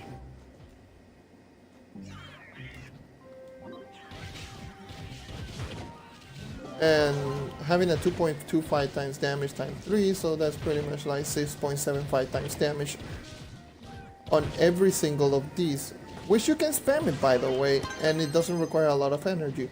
As if you're seeing right now, I do not have any energy regen equipment, and I'm able to spam it no problem because the Ice Sage has a higher than average base energy regen recovery, well, energy regeneration, and having a low energy like this one is really great. Having a movement speed buff is really great. Having a great dodge is really great. All of these are really great when it comes to speed farming. So those are all great for speed farming. If you're looking for a magic character, this is one of the best characters when it comes to magic. And a lot of people use it. It's very underrated in my opinion. It's very, very underrated. So I will honestly only recommend using, a lot of people use attack speed, but if you're going the DPS route, I will honestly recommend crit damage movement speed. Because you will pretty much be spamming this. You'll pretty much be spamming this and one basic attack and holding out your basic attack. So you will be doing like... So you'll be dealing like a total burst damage of like 7 almost 8 times damage, which is ridiculously high if you didn't know. Like, look at that. Like,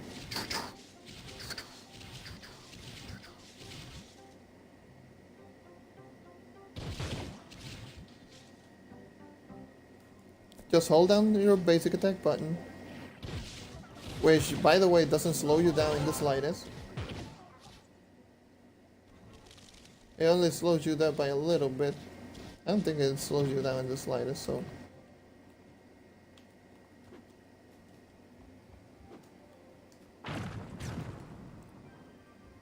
Loot day, I will do this thing, but I will speed farm with every single character that I have. Well, I will only use this speed farming characters that I can use. No promises on the later portions of the stream, but I will try my best to get at least one speed farmer for certain characters that I think they're really good.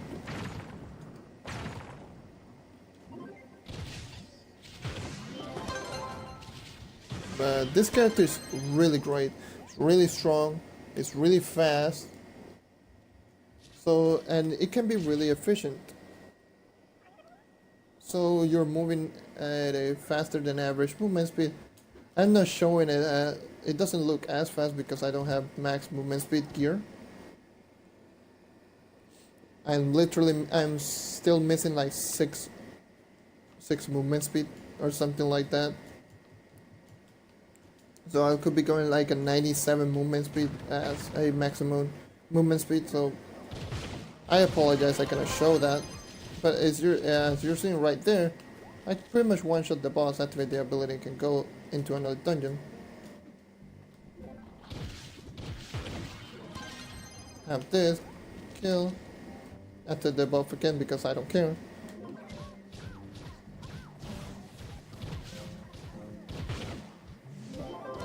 It's also great to have energy regen. Energy regen is actually really good to have only on the ring. I don't recommend it getting on the staff because you want as much movement speed and as much damage as possible. Especially if you want to speed farm, I honestly recommend going for energy regen on ring. Because that means you can go like this and you can start jumping like an idiot and start doing dodges. So you can move faster. So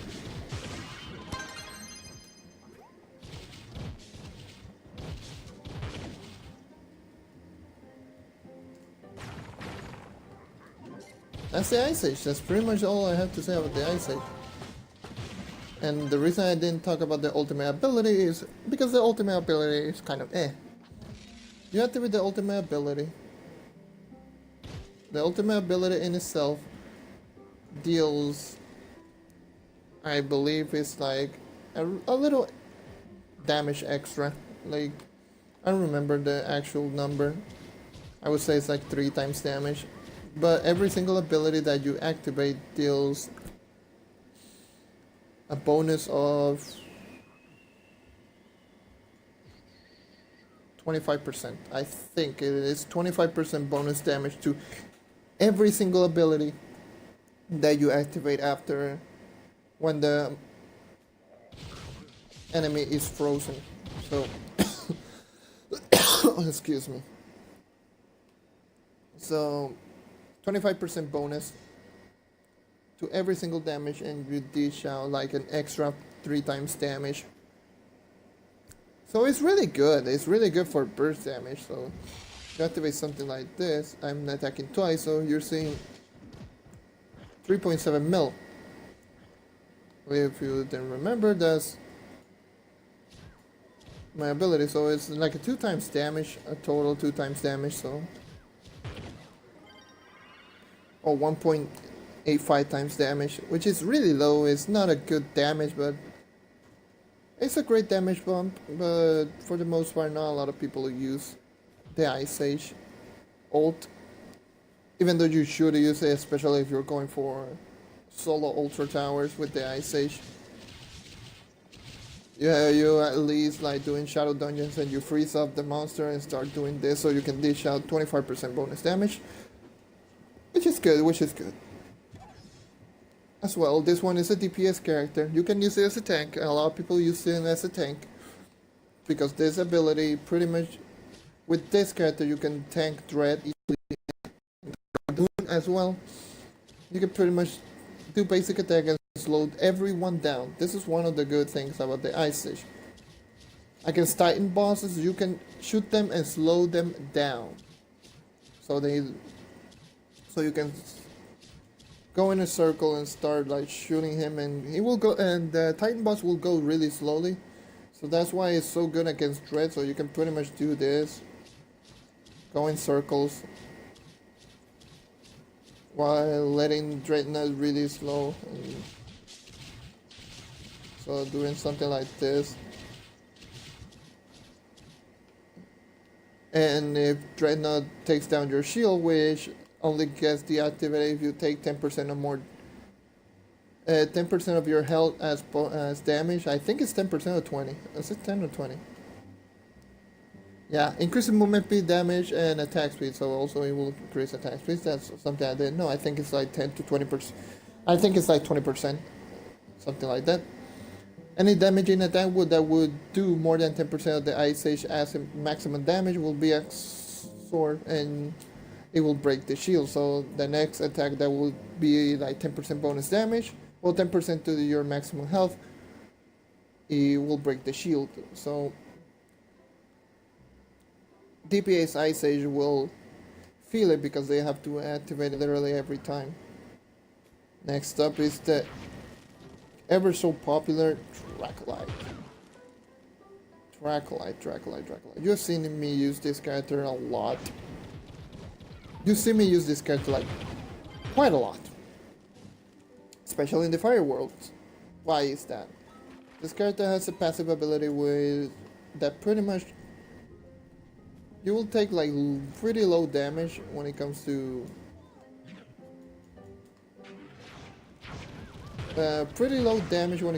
taking damage from lava, but it will increase your movement speed by I don't know how much. It's a lot. You'll go insanely fast. You can get all the way to 290 to 300 movement speed if you're in lava and you have pretty much every movement speed thing possible. The Dracolyte. Dracolyte. Rawr. It's such a fun little class. It's actually one of the strongest classes in the entire game currently. And it's actually really great. It's really great. Let's go my coefficient time. Coefficient time. I don't know the coefficient of my characters. What is my coefficient on this character? 3 mil. So 3 million is actually a really easy number to remember. So let's go basic attack. 4.6. So that's roughly 1.5 times damage on each and every single basic attack. That's 4 times a second. So you get the math right there. So that's 6 times damage a second on basic attack. This, on the other hand, actually works at the same way as the Gunslingers. The Gunslinger's Sharp Shot works. It dishes out 1 damage. That is your AoE damage. And it also dishes out another damage, which is your direct impact damage. So your AoE damage does roughly 2 times damage, and the explosion deals 4 times damage. So it's a really nice damage bump. So that means the left trigger, your little dragon baby, dishes out that amount of damage. That way you activate it, and that is if you hit an enemy 2 or 3 times. Let me check. I think it's 2. It's 3 times. So if you hit an enemy 3 times, your Dino BB can shoot a fireball. If you press the left trigger, it will shoot a fireball that pretty much deals out 6 times damage. So a 4 times damage on the explosion and a 6 times damage on direct impact. Or 4 times damage on direct impact. Next up is this bomb right here. This bomb right there dishes out, I don't know how much damage because I was disactivated and a lot of explosion happened. So that's unfortunate. I can throw that bomb. And it dishes out roughly 4.5 times damage on explosion. And that little dude, that's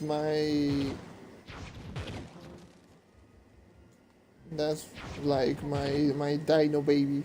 That's the class gem ability, which you should get it. Honestly, you should get it. You can summon up to 6 of them, and each and every single one of them deals out the old Dracolyte's basic attack damage. So that's like 1 times damage old Dracolyte. So currently that's like 0.75 times damage. So 0.75 times damage currently on the Dracolyte, and it's really good. So next up is the ultimate ability. Transform your basic attack to 4 times a second to 6 times a second, and you will be dealing each tick dishes out like, it's like 11 mil, 3 mil, that's 3.75 times damage roughly, or yeah, roughly 3.75 times damage, 3.5 times damage. So 3.5 times damage on each and every single basic attack. You can still activate all of your abilities, so your bomb and your Dino baby. Your bomb has right now a 5 or 6 second cool downtime. Well, not downtime, like timer. Or if you can actually attack it up to 3 times, it will activate it. And that's pretty much it. Everything else is the class gem ability. Class gem ability, you can summon up to 6 Dino babies, which dish out like 0.75 times damage, 0.75 times damage times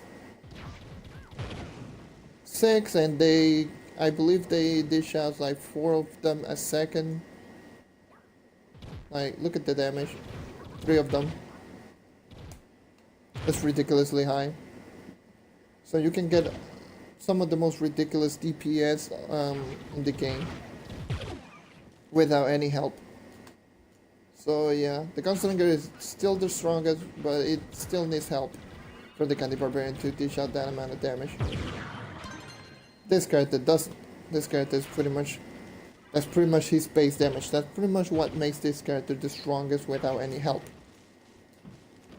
Anyways, one thing I forgot to mention, I talked about the basic attack on both modes. Like the dragon form, I think you get a 50% damage reduction as well. You get an increase in movement speed, I believe it's 10. Health regen, you get like 300% health regen. 15 second, so that's nice. And the damage done by basic attack transform him from a 1.5 to a 3.5. That's pretty much everything. Oh yeah, the gear. Like the Tomb Raider, this character is a DP, constant damage per second, like a constant tick of damage. So it's like the Tomb Raider, it doesn't have attack speed, the attack speed is 0% as well. And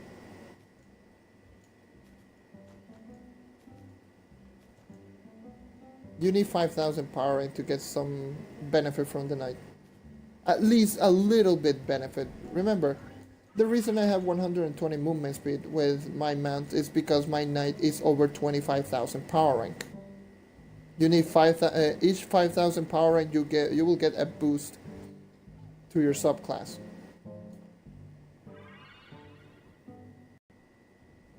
So you need 5,000 power rank. No problem. So anyways, I think that's everything for the Dracolyte. Go movement speed, go critical damage. That's the one thing I forgot to mention. You also... Thank you. Those were an event wings.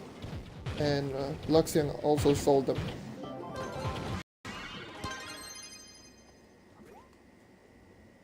So this wing were sold by Luxian and they were part of the Thanksgiving event, I think. So there you go. So energy regen, also one thing, energy regen is a great thing, but I will as well honestly recommend it on the ring and staff for 4th stat on the staff. Only if you're doing Shadow Towers with this character. If you're going for grinding, then you barely need any energy regen because Dracolyte destroys literally everything in his path and it dish out so much damage. This is U9, yes. This is U9. Okay. Next up is the Dino Tamer. This is one of my favorite classes of all time. But it can be good, but at the same time it cannot. This one is a little bit more complicated than every single character because it's like the Dracolyte. You have two forms. The Dracolyte has the normal base form and the dragon form. This one has a normal just standing around mode and the ultimate. Because the ultimate pretty much transforms every single bit from it. So let's remove the ultimate. Okay. Let me wait until the ultimate goes away. If you have the class in, it's on a 24-second cooldown. So a timer, a 24-second timer. So 24 seconds on your ult without the class gem is 12 seconds. So keep that in mind. Okay, let's talk about the Dino Tamer. Dino Tamer's basic attack, I believe, is 1 times damage. It's really bad if you don't have the class gem.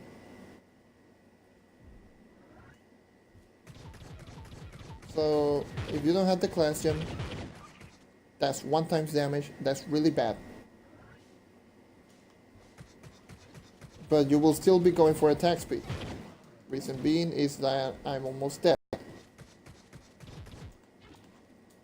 Then we'll talk about the net. The net, you can throw the one down and it will dish out like 2 times damage. Twice a second, I believe, for 2 or 3 seconds. If you charge it, this is the max net, it will dish out the same damage, 2 times damage, but it will stay there for 5 seconds, I believe. Next up is this dude. So this one's the damage dude. The little dude, I call it. The dino babies. They dish out roughly that is the most damaging one, and it still dishes out like 3 times damage.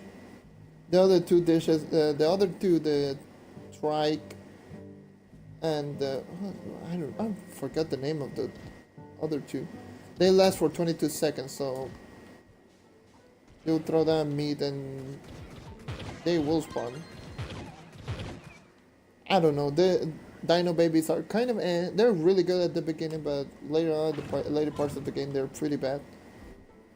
But the meat of this character comes from this bad boy, the ultimate ability. The ultimate ability transforms your basic attack into an AoE basic attack. The AoE explosion deals out 1 times damage, and the direct impact is 3 times damage. So you will be dealing 4 times damage each and every single shot. And the Dino Tamer, one fun fact, the Dino Tamer has a higher base attack speed than most characters in the game. My Dino Tamer is 241, so that's 11% more base attack speed than every single character in the game. I got a message. That's probably... what's that message? What up? Oh yeah, it's my brother. Oh.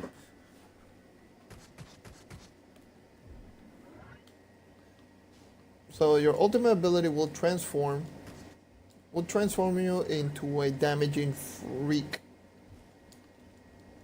Because that's the thing. You will be not only shooting like really strong, your net will dish out 4 times damage instead of 2, and it will last for longer. Oh, the phone. That was a shut-up phone, but who cares? Like, whatever. The Dino babies. Once you throw them, you can stun enemy around you if you're on your ult. And pretty much your basic attack deals more damage. That's the big part. Your basic attack deals more damage, and the net, you don't have to charge it. You can just... Let me just go this boss, and I won't activate a pot. Okay, so I guess I will. So, okay, now. That's one thing that I look at that. That's no potions. That's so much damage. You're pretty much dealing like 4 times damage tick plus a 6 times damage shot. Or 5 times damage. I don't remember. No, it's 4 times damage shot and 4 times damage tick from this one. Which is really nice. It's really, really nice. Is it 4 times damage anyway? It's like 10 mil, so that's like 3.5 times. Anyways, my frame rate is so bad right now because the Dino Tamer drains their frame rate, and some characters also drain their frame rate, and also I've been like online for a really long time, like over 2 hours, and so the Dino Tamer, since it's one of those characters that is based around cooldown, you should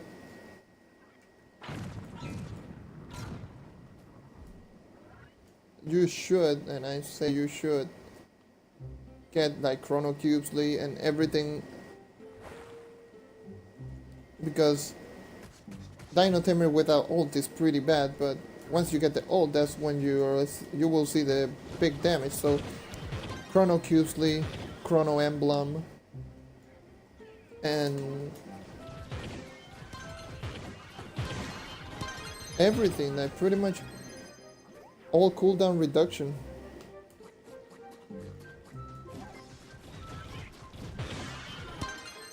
So yeah, that's why the Dino Tamer is so good, because it's so fun to use. This character is so fun. Yeah, one little thing, before you ask. The Dino Tamer, this ult, you're pretty much moving at a mount movement speed. So if you have more mount movement speed, not mount movement speed, if you have more movement speed on your gear, it doesn't affect your ult. So Keep that in mind. That is why attack speed is mandatory, because you will be using basic attack most of the time when ult.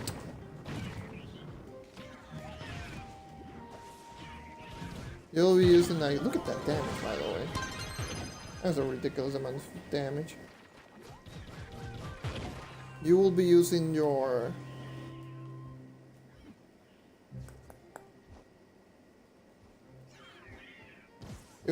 basic attack most of the time. But one more thing. The Knight subclass doesn't affect your ult. Even though you're technically in a mount, it doesn't affect it in any way, shape, or form. Because right now I'm using the Knight subclass, and it doesn't affect the mount when I'm ult. So you're hearing that cue like, let's hear it again. That yellow glow and sound. See? That's when you know that the Knight subclass is activated. That's when you know that you're moving at 120% movement speed. Well, the Knight subclass movement speed, mine is currently 120 because my Knight is 25,000. But right now, this is 120 movement speed on mount. This is ult. I'm moving at base 90, so don't level up the Knight subclass if you're thinking that it helps out the Dino Tamer. So it doesn't help out. Moving on. I pretty much explained everything about the Dino Tamer. It's a really great class. So, oh, this one is a fan favorite, the Neon Ninja. Why is this character the fastest? Why is so good? You're seeing right now that how fast this character can go. The Neon Ninja. Beautiful, beautiful class. One of the most fun class that you will ever see in the entire game. Alright, let's talk damage numbers, because that's fun. Yay. Let's start with the lowest damaging possible. That is basic attack. Basic attack deals 1 times damage. Okay, so it's okay. Neon Ninja has a base higher than base attack speed buff, so that's not bad. Okay.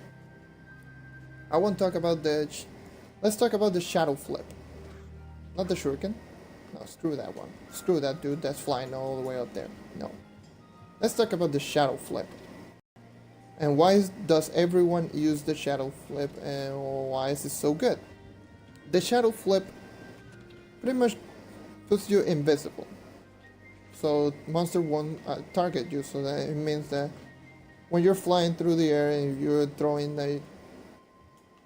if you're doing the shadow flip, ranged monster will attack the clone that you're leaving behind. So that's why you don't see monsters attacking you when you're doing backflips like crazy. Okay? Shadow flips grants you a... How much is it? It's percentage based, so... That's 141, so that's...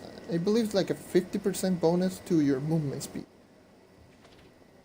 50% bonus movement speed, that's a lot. Because it's percent. It's not... I think it's 40 or 50, I don't remember. I think it's 50. Oh, 45 to 50. That's roughly, I would say. That's a lot of movement speed. Seeing that the Neon Ninja has a 5%, 5 movement speed bonus compared to every single character, well, 6 movement speed bonus. That's a lot. That's a lot of movement speed. Having a 50% bonus to your movement speed. That's why you see a lot of people, even just doing this, they're faster than pretty much everything in the entire game. Okay. Next up, let's talk about this dash. This dash is really good even at the beginning portion of the game. Let me throw down a corner so before I die like an idiot. The dash... Shut up, phone. The dash dishes out... What is my coefficient again? I actually forgot. I think it's like 2.5 times damage anyways. At 2.5 mil, that's 6 point something mil. 6.2, yeah, that's like 2.5 times damage.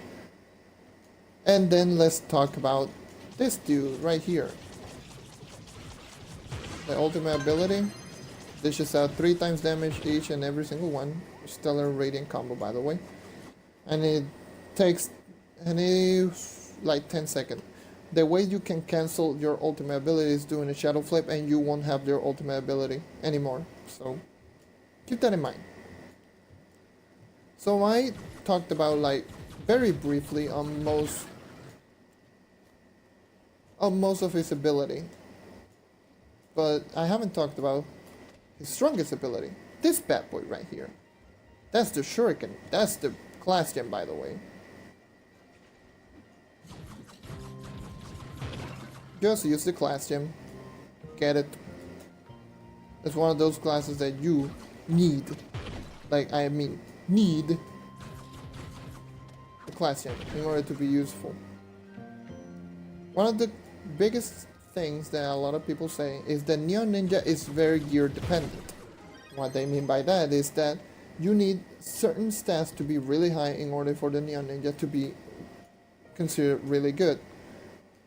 Neon Ninja needs a lot of critical hit. Why is that? The Shuriken, that's the reason. The Shuriken...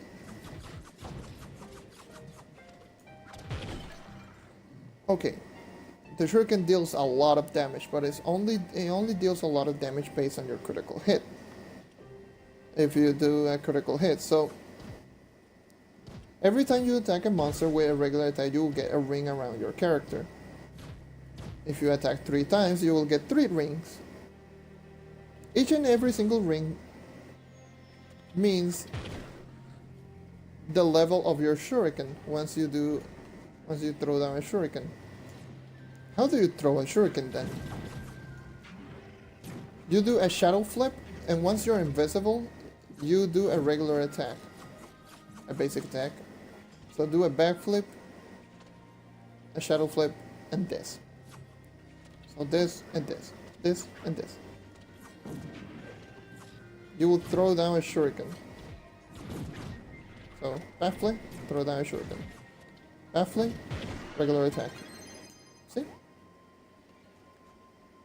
Why, and you must be noticing, why am I dealing 57 million damage on a character that has, I'm not using potion, by the way, I'm not using martial emblem, on a character that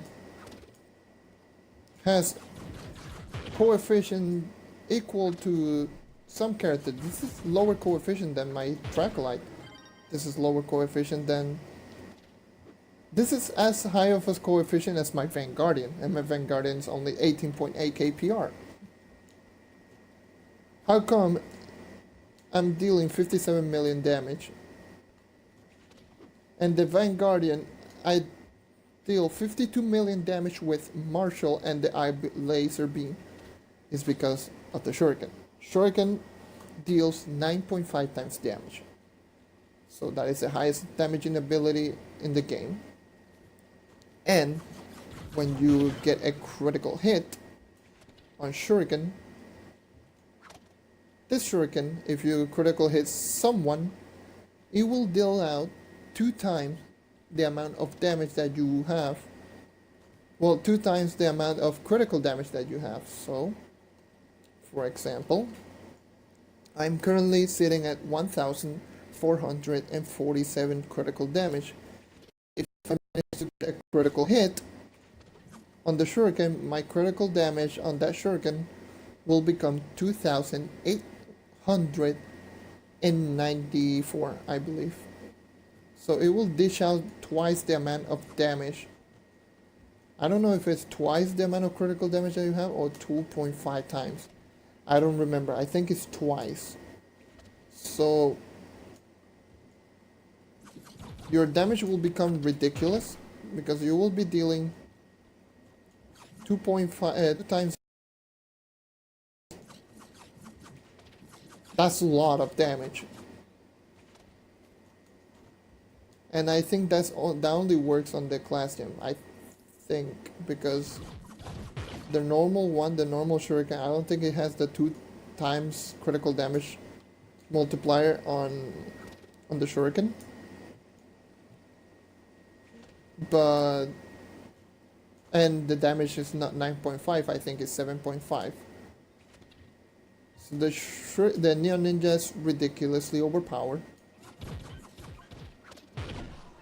So if you could take those to consideration, you have a character that can move 50% faster just by pressing one button. Dish out twice the amount of damage just from one critical damage backflip. So do a backflip and throw a shuriken. So you can dish out like twice the amount of damage when you're throwing a shuriken. And that's it. That's pretty much it.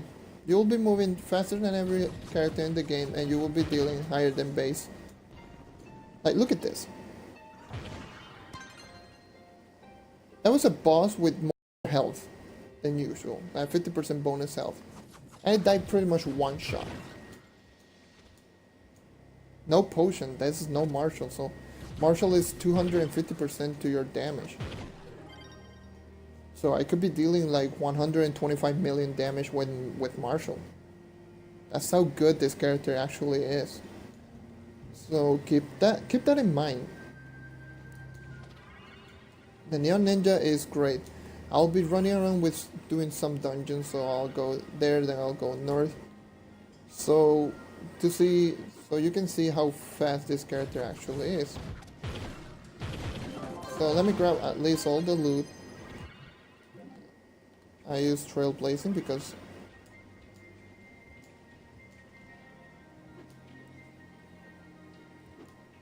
so what gear would you look for? There are 2 gears, 2 pieces of gear. Every single gear requires movement speed. I don't recommend using the Neon Ninja for Shadow Towers. You can use it, yes, for Shadow Towers, especially if you're going solo. If you're going solo, that means you pretty much can control the battle the way you want. But if you're with a group, the Neon Ninja is not that great because you have to keep like really close to the enemy. And if most enemy have a higher area of effect when it comes to attacks, so you will be draining pots like crazy. But the Neon Ninja, you need to be first of all, there are some recommendations that I will give you for the Neon Ninja specifically. First of all, always maintain your shuriken at 3. Do not throw your shuriken if you're on 2 or on 1, because those dish out barely any damage and they do not have the 2 times critical damage multiplier. The 2 times critical damage multiplier only works on the fully charged shuriken. Second,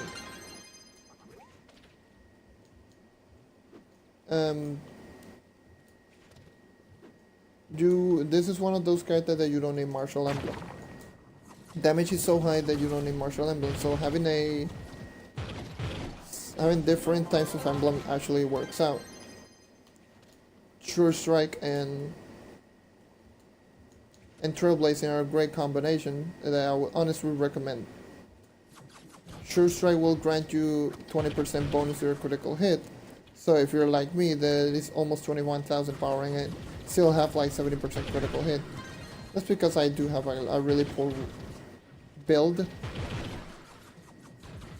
But even having Sure Strike for a 10% actually does help out a lot more than you think. Since the Neon Ninja Shuriken, definitely need to be hitting 100% critical hit like all the time. And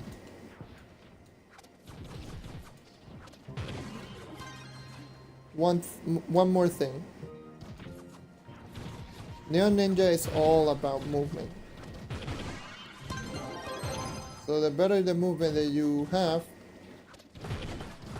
well, the better the knowledge of dungeons you have, the more efficient you will be with the Neon Ninja. If you don't know the dungeons, then it's worthless.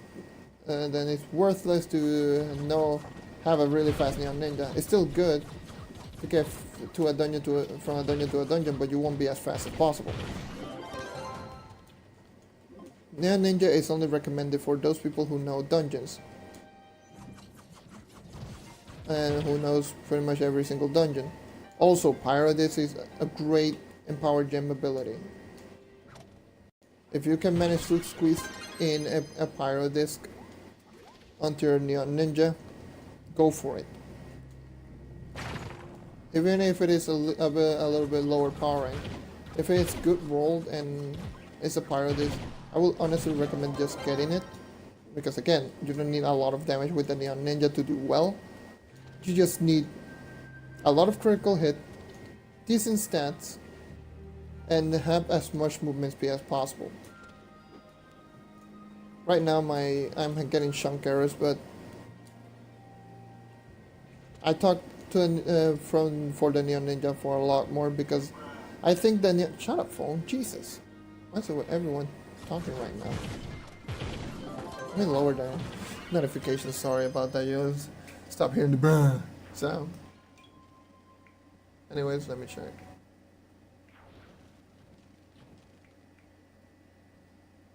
So, I don't know. Let's put the cell phone right there. So the Neon Ninja is the only character that I would say is great. Also, one thing, the Neon Ninja is one of those characters that has a great dodge. Dodge like this one. It's just a little bit of movement, but if you're in the air, you don't lose any momentum while you're in the air. So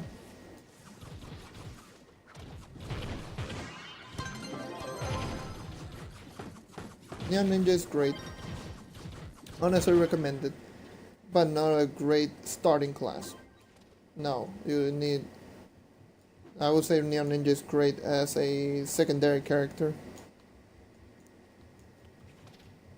Like, let's say you get a really high power rank character and you want to swap into another character, you can swap your gems to a Neon Ninja and that's it. The Neon Ninja is just that good. I will complete this dungeon and I will change to my next character, which will be the Shadow Hunter. And you've seen the Shadow Hunter plenty of times, so I wanted to put the Neon Ninja like on a longer time because the Neon Ninja is still one of the more complicated class, but it's still one of the more populars. It's a great class, it's an amazing class, but it's not a great starting class. So let's go with the bad boy. Well, the second most popular class in the game, the Shadow Hunter. Why second, not the first, and why not third? I would say the most popular character is the Gunslinger at the current time, and secondly being the Shadow Hunter. Now a lot of people use the Neon Ninja. Well, some people use them, but most people you will see in the end game are either Shadow Hunters or they are Gunslingers. It's just fact. There are some people, there are some exceptions, like me. I am an endgame knight, so.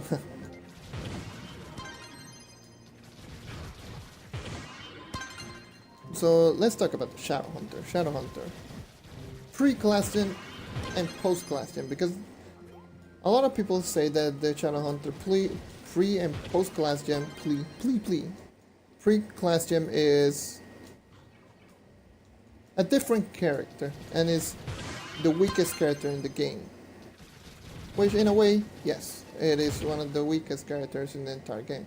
I wouldn't say it's the weakest, but it's one of the weaker characters in the game. Now a lot of people take into consideration that you can use this ability and you can throw a basic attack like look at that. I can throw that and throw like a basic attack below it. That only works on non-class gem, by the way. So I still haven't drank any water, so I'm feeling like crazy.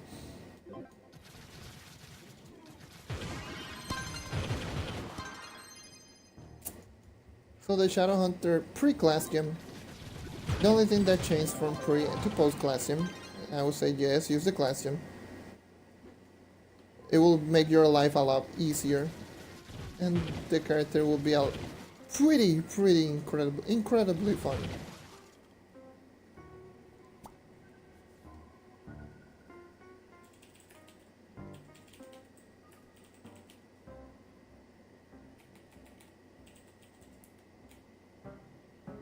Well,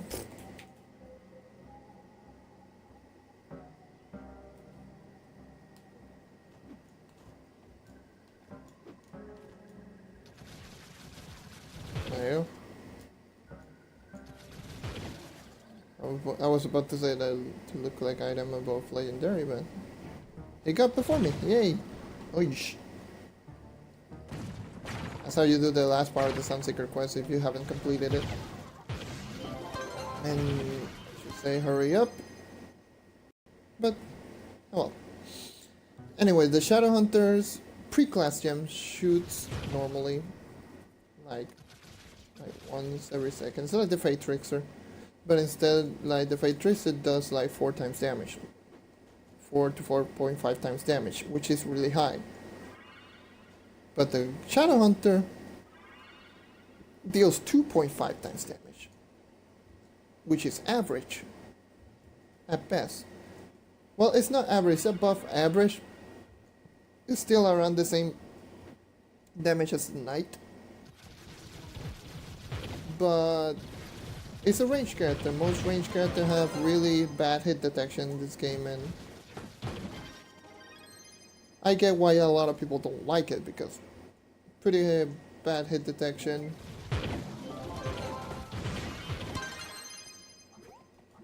And pretty bad hit detection, and yeah, since the projectile doesn't even work, especially if you're lagging a little bit, then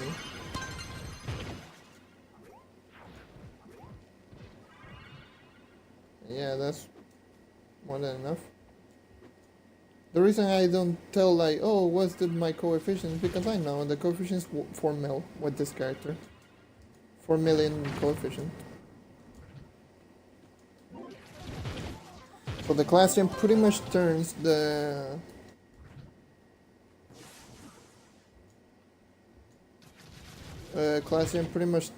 basic attack to a 2.5 times to a 1 times damage, but you can shoot 12 times a second. That's pretty much what the class gem does to the Shadowhunter. You shoot at a steady 12 times a second. Oh yeah, if you didn't know that. The left trigger goes through walls, but I'll explain that in a little bit.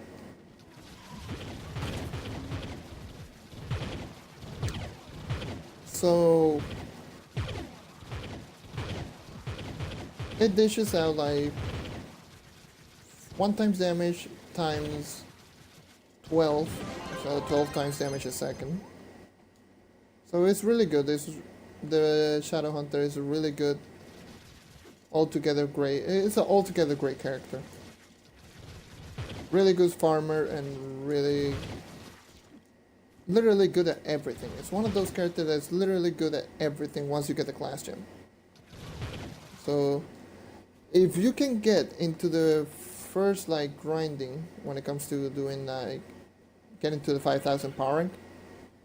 If you can get it and you can get a class gem, you're in for a really great character. This character is literally great for literally everything.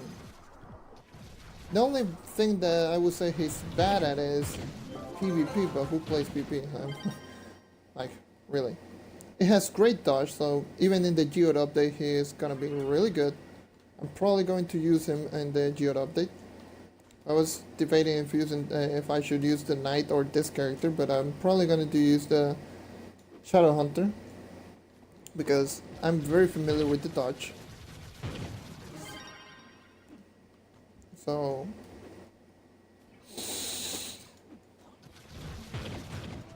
you don't lose any momentum, like at all. You gain momentum actually.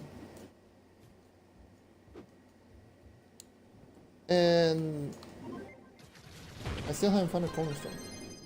And I go cellar. God damn it. So that's pretty much the Shadow Hunter, so this is pretty much the Shadow Hunter gameplay. Let's talk about the Shadow Mark.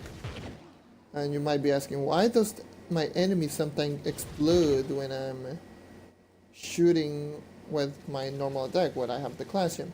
It's because the Shadow Hunter has a passive ability that is Shadow Mark. It marks the enemy and the enemy takes bonus damage to your abilities, and most importantly, it will run out because GG. But yeah, it's Shadow Mark, so it means that it will explode. The enemy will explode if you shoot a shadow target enemy. And that explosion in itself deals the same amount of damage as this one, without shadow marked. So if you don't have a shadow marked enemy, you can dish out this ability, which does 6 times damage, by the way.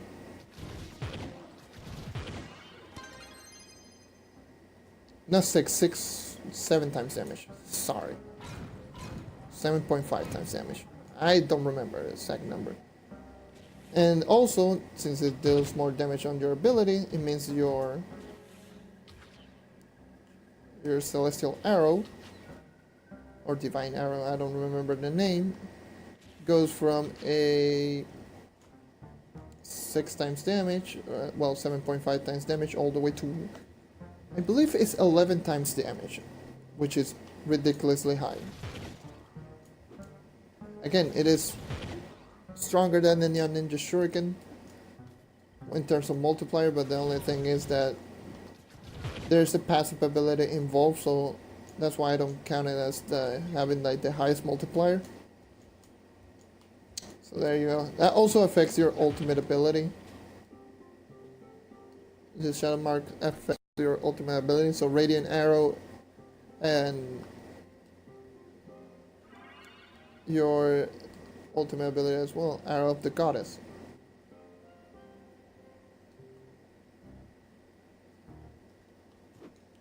Okay. So, the Shadow Hunter, let's talk about the little explosion thing. It does 1 times damage and it stuns the enemy for like seconds. So it's a really good ability. It's a really good setup tool, especially since the Shadow Hunter doesn't use a lot of energy, you can just throw them down, have this, and just attack the enemy. Especially if you're on the weaker side of things. If you're fighting a boss, you can pretty much throw down an explosion and attack them. Let's talk about Radiant Arrow. Radiant Arrow. Radiant Arrow can go through walls.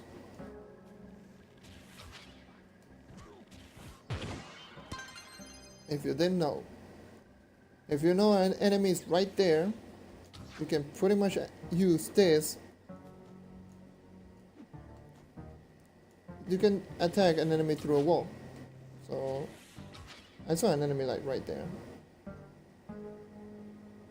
Yeah, so there's an enemy like right there. Oh yeah, thank you, Shadow Mark. As you can tell, I killed that monster through a wall. Shadow hunters can do that, if you didn't know. And also, that also works with this bad boy, Arrow of the Goddess.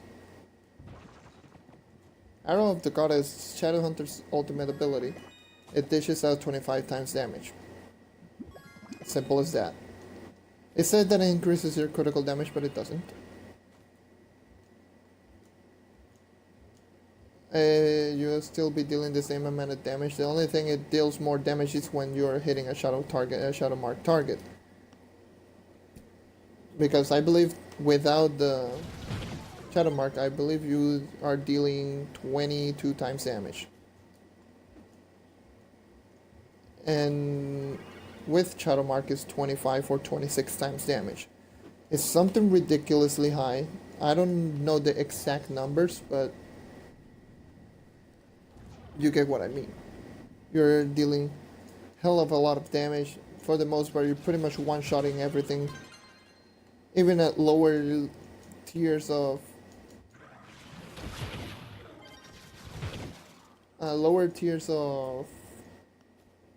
stats, you will still be dealing a lot of damage. And one common question is, do you need attack speed on the Shadow Hunter? If you don't have the Classium, yes. Attack speed is really great on the Shadow Hunter. It actually helps them out a lot. That's why I would recommend Shadow Hunter attack speed for stats if you're not using Classium. If you have the Classium, that is, if you have the Classium, which almost everyone should have, if not pretty much everyone should have, you don't. Like I said before, in like the earlier parts of the stream, the Shadow Hunter, not the Shadow Hunter, there's a attack speed cap in the game. So what the Shadow Hunter essentially does is that changes your basic attack. It changes your stats.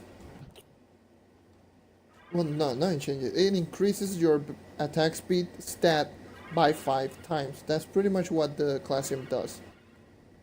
And also the damage multiplier. Changes it from 2.5 to a 2 times. To a 1 times.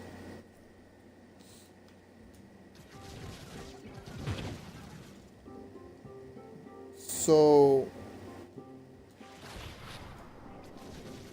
there's some boss right there where it disappeared. There we go. Got him.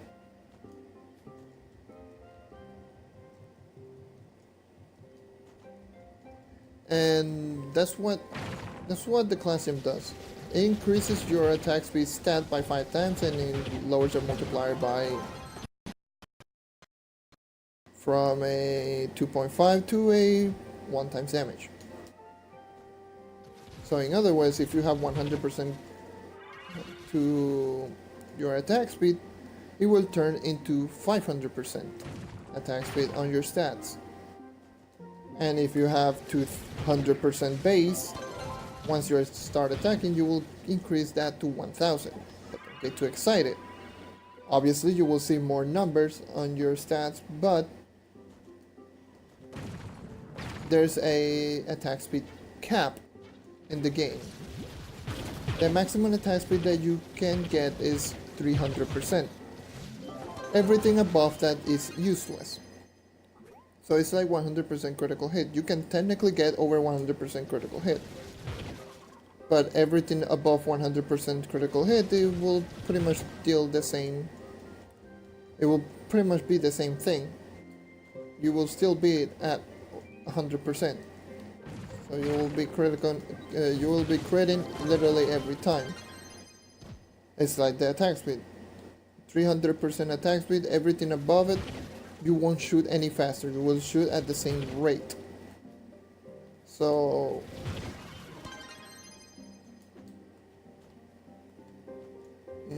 even though it will say that you have 500 attack speed, you're still technically shooting at 300. It is how it is. That's how the Shadowhunters class works. That's why you don't need attack speed, because it's a waste. It's literally a waste. You will be shooting at the same rate even if you have 700% or 500% or even 1,000. So now that we got that out of the way, since attack speed is useless, you need movement speed. That's why a lot of people use movement speed, and the boss is invisible. Great. That's why a lot of people use movement speed instead of attack speed on the Shadowhunter. So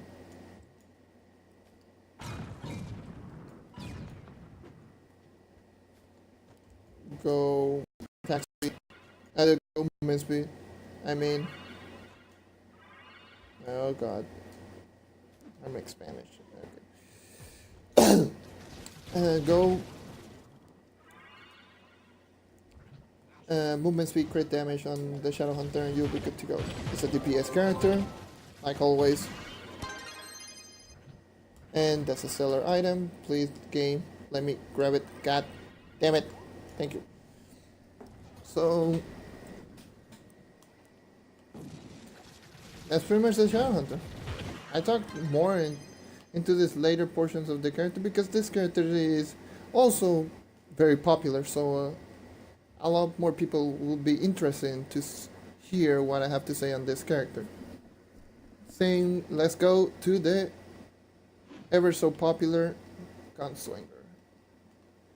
Trove's most popular class in the entire game, and for good reasons. This character is a powerhouse. My Gunslinger has a 4.6 mil, so let's start talking about basics. My basic attack, Gunslinger's basics deals, how much damage is it? Like 2.5? That's like two times damage. No, like 1.5 times damage, which is below average, I would say. That's average to below average. Rocket jump. It makes your man look silly. Let's talk damage numbers. I'm dealing 28 mil damage. 28 mil damage. It's like 7 times. Is it 7 times? I think it's 7 times damage.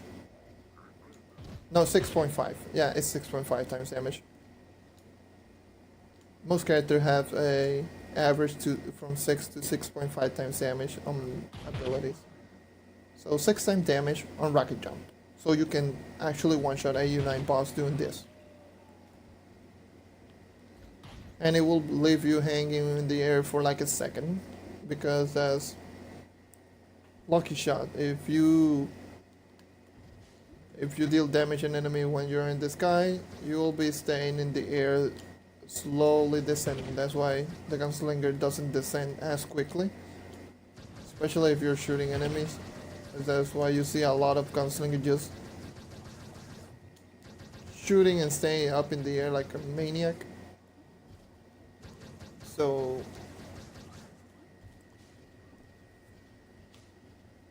and then let's talk about the big boy right here, which is this big boy. Sharp shot. Ooh, tingly. Awesome. It's a beautiful, beautiful, beautiful ability. And it's what makes the Gunslinger so powerful.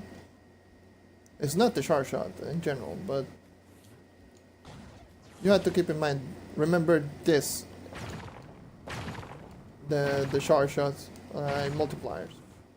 The multiplier on the sharp shot, you have two damages, like the Dracolyte, like most characters. You have a direct impact damage, and you have an explosion damage. The direct impact damage, in my occasion, it deals 19 mil damage. Okay, so 19 mil damage. This will include an ult. That's 16, 19. So 19 and 16 mil. I almost died. That's like 4.5 times damage on direct impact and 4 times damage directly. Like the explosion deals 4 times damage and 4.5 times damage on direct impact. Let me go to a normal enemy. That's 16 mil. Okay. Let me go to a normal enemy, so that will include Char Shot.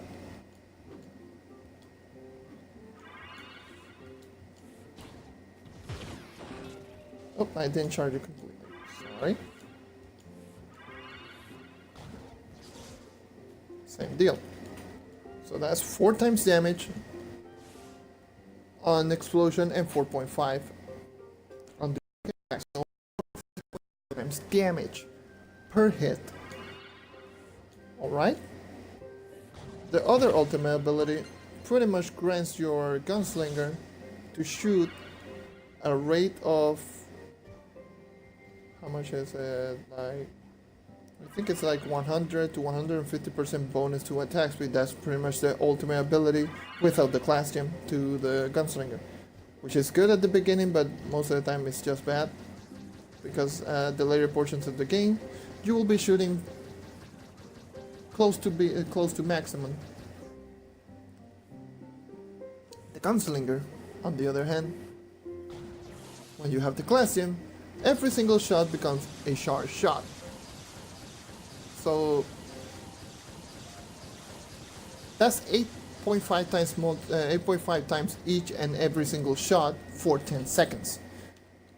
And what speedrunners do, do I have a cornerstone nearby? It's my house nearby. My house is way down there, so let me grab this one. What a lot of people do is do this.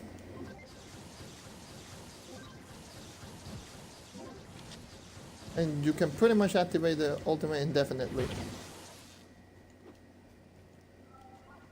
And if you have Arcane Emblem active, that's 250% more damage.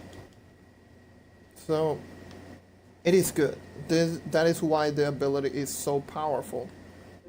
And I mentioned before, when I was doing the Candy Barbarian thing, my Gunslinger has a total 230%. When I activate my ult, it goes down to 172, so that's more than I thought. I thought it was 50%, but I think it's 58. But I think it's like a percentage base. I don't know.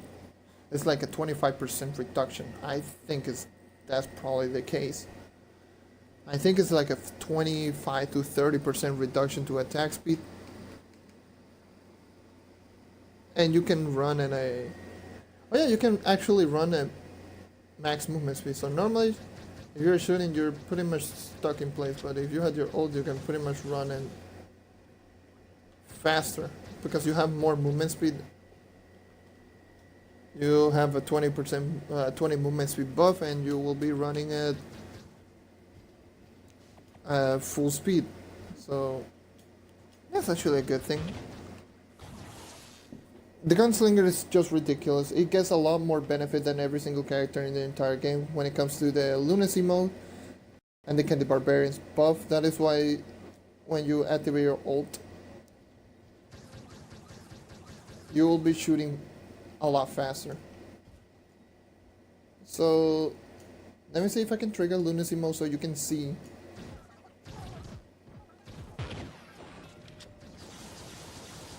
See? I'm at 247% when I'm on lunacy mode, so put that with the Candy Barbarians like buff and you will be over 300% and you will be dealing so much damage that it's not even funny. So that is why the Gunslinger is so powerful, and that's why everyone uses it. That's why it's the most popular class in the entire game. That purpose alone, that reason alone. And since a lot of people only use the Gunslinger for Shadow Towers, I've seen people try to use it for grinding, and you can use it for grinding. As you've seen right now, I can pretty much destroy everything in my path. But it's not the best, so let's go for... oh, there's a rampage right there. Let's go to a dungeon. I can just, no pot, destroy boss, move on to the next dungeon. Let's go to a recipe because I don't want to do that 3-star.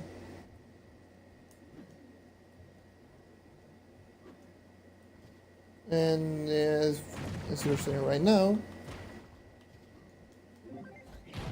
I can pretty much one-shot a boss like this.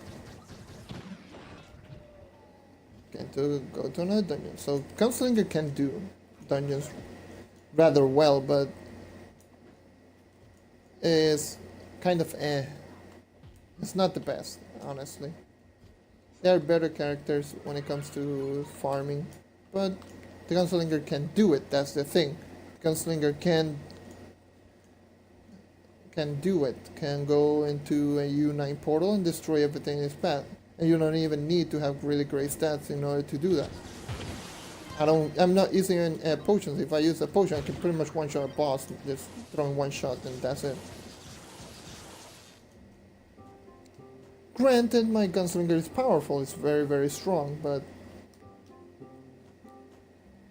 you see what I mean. You're seeing what I mean. You can pretty much destroy everything in your path using the Gunslinger. And that's why it's so popular, and that's why a lot of people love it. So yeah, attack speed, critical damage, like always, because it's attack speed based character. Critical damage because you want to be dealing the most damage possible. It's a DPS, so... and one of those classes that you should use the Lunar Lancer subclass so you can get more attack speed. And that's pretty much it about the Gunslinger. Has some great multipliers, but it's like one of those characters that is solely relying on ult. It's like the Dino Tamer. The Dino Tamer is relying on ult, but the Dino Tamer is better for dungeon farming because it's faster. And the ult it doesn't last 10 seconds, it lasts 24 if you have class gem. So it's better for dungeon farming than the Gunslinger. But the Gunslinger is better because it has higher DPS, higher burst damage, and it's pretty much the most popular class in the entire game. Anyways, moving on to the last one. This is the last one that I'll go, and after I explain everything about the Knight, that's the end of the stream. You've seen my Knight like plenty of times. My Knight is my strongest character, is my current main character. Why do I main him? Why I'm not using another popular character like the Gunslinger? Which I use him for Shadow Towers. Or the Shadow Hunter, which is arguably faster than this character. Which is true. First of all, I use the Knight because I really enjoy it. And the Knight is one of the most underrated characters ever. Believe it or not. It's one of the strongest characters in the entire game. I'm saying like all together. Since it's a starter class, you can pretty much get this character once you start Trove. And it is a jack of all trades. Like, you can do anything, including PvP. So, including PvP, including anything. You can do anything with this character. But anyways, let's talk numbers. Like I've said a million times, my coefficient is almost 5 million. But it's like whatever, I know the multipliers on this character. Let's start basic attack. Basic attack deals a solid 2.5 times damage. Has a great arc and pretty good range. So you can go attack speed on this character. I don't go attack speed, but you can go attack speed and it is great.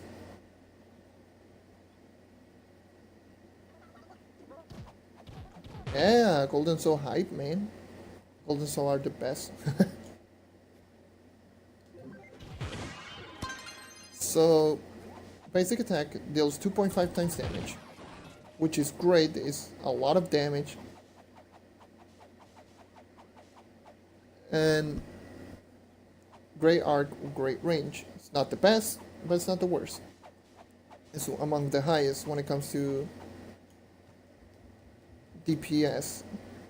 The smash ability is no longer stuns, but actually taunts enemy for like 3 seconds. And this ability is your first ability, and it deals 8 times damage. It has a 1 second animation startup, but that damage is 8 times damage. That is high, very, very high. And let's see if I can find a normal monster. You know what? I'll go to a dungeon. Okay, never mind. Thank you, Invader. Like, look at that damage. 8 times damage. That is ridiculously high. That's why I say from the class gem perspective, it is good to have it, but it's not 100% necessary. You can play without class gem on the Knight, and you can do wonders. I use the class gem because I'm more of an old school player. So I've been using the Knight before the Adventures update came out. And the Adventures update pretty much buffed the smash ability from a 6 times damage to a 8 times damage. Welcome back, Sanders. And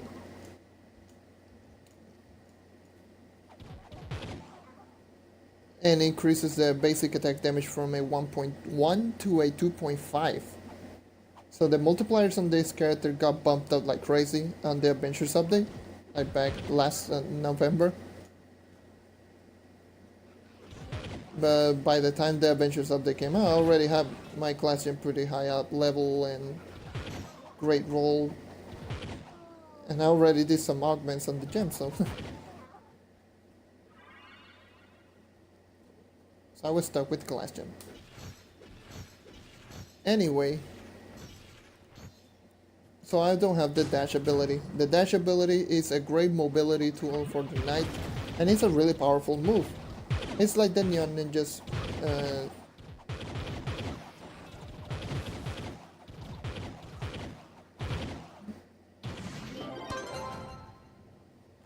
the class gem do with this character is I will explain it shortly. So since I don't mind like doing this, so let me go to the store. Let me grab this first. Buy to regenerate it, so you can see the difference between a class gem and a non-class gem Knight. This is the class gem, by the way, Spirit Squire. I'll remove it. So since I no longer have the class gem, I have this. This is the dash ability of the Knight. It's a great mobility tool. So if you want like a really high movement speed Knight, you can actually do so like using this, having this, and pretty much hold on. So this dash ability is not 8 times damage. This dash ability does 6 times damage, or 6.5. Can you help me on first? First two? Yeah, sure. I will invite you once I'm done with the with this stream. I'll invite you and I'll do Shadow Towers. I'll help you on the Ultra 1 and 2. Add me as a friend, remember. So this dash ability does 6 times damage. The smash ability does 8. The class gem, on the other hand, does also 8 times damage. I got a golden chaos chest. That's cool. Didn't even notice. Got a class gem. Golden chaos chest. Well, anyway, so the class gem changes the dash ability into this, the Spirit Squire. Spirit Squire does 8 times damage, the same as the smash ability. And why do I think it's better? First of all, it stuns enemies.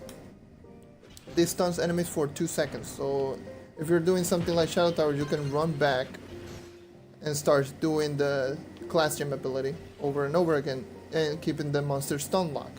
Secondly, you maintain the same movement speed. The smash, you don't maintain the same movement speed. And it does more damage than the dash ability. But the dash ability is really good for maintaining movement speed. So maintaining momentum, high momentum is a lot better than this one, yes. But this one you can actually go into a dungeon, dash once and kill an enemy. Like you've seen plenty of time me doing it. So pretty much this class gem ability makes the Knight one of the fastest killing dungeons in the entire game. Just because I can enter a dungeon, the ability casts like really fast, and you can go. Oh, okay.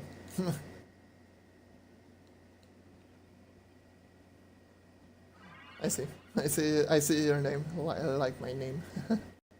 That's fun. So you can maintain momentum using the class gem. And it doesn't take barely any energy. I don't have any energy regen on my gear. As you're seeing right now, I'm using the ability over and over again. And it's really good. It's honestly amazing.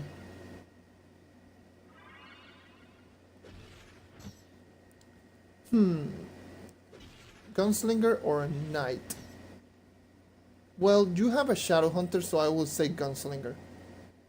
Knight is great, and not to mention Knight has probably one of the best subclass ability in the game. But the Gunslinger is a lot better than the Shadow Hunter when it comes to Shadow Towers. Like hands down. And you already have a Shadow Hunter, which is really great when it comes to dungeon farming. So I would say Gunslinger, then Knight.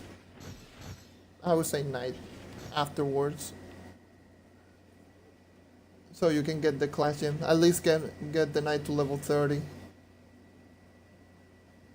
Yeah, the Gunslinger, it relies solely on ult, but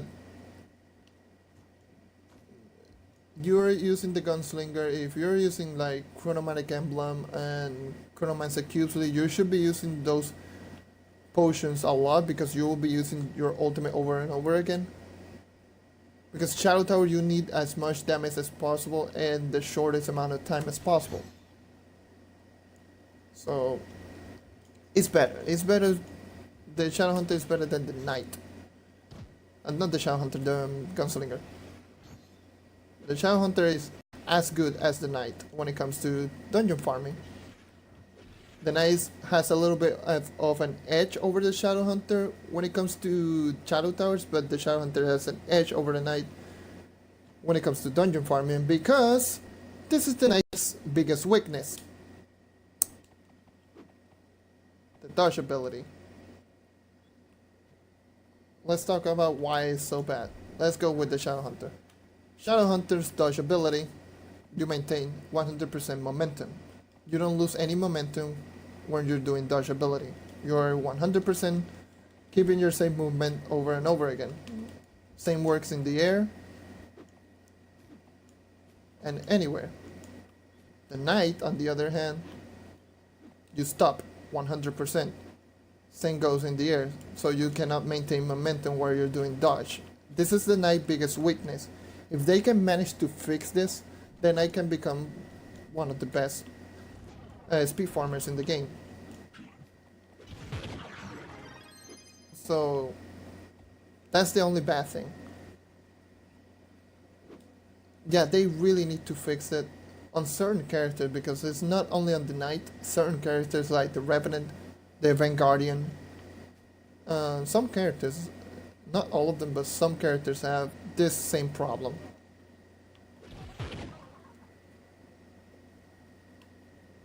But what's my recommendation when it comes to using this character, the Knight?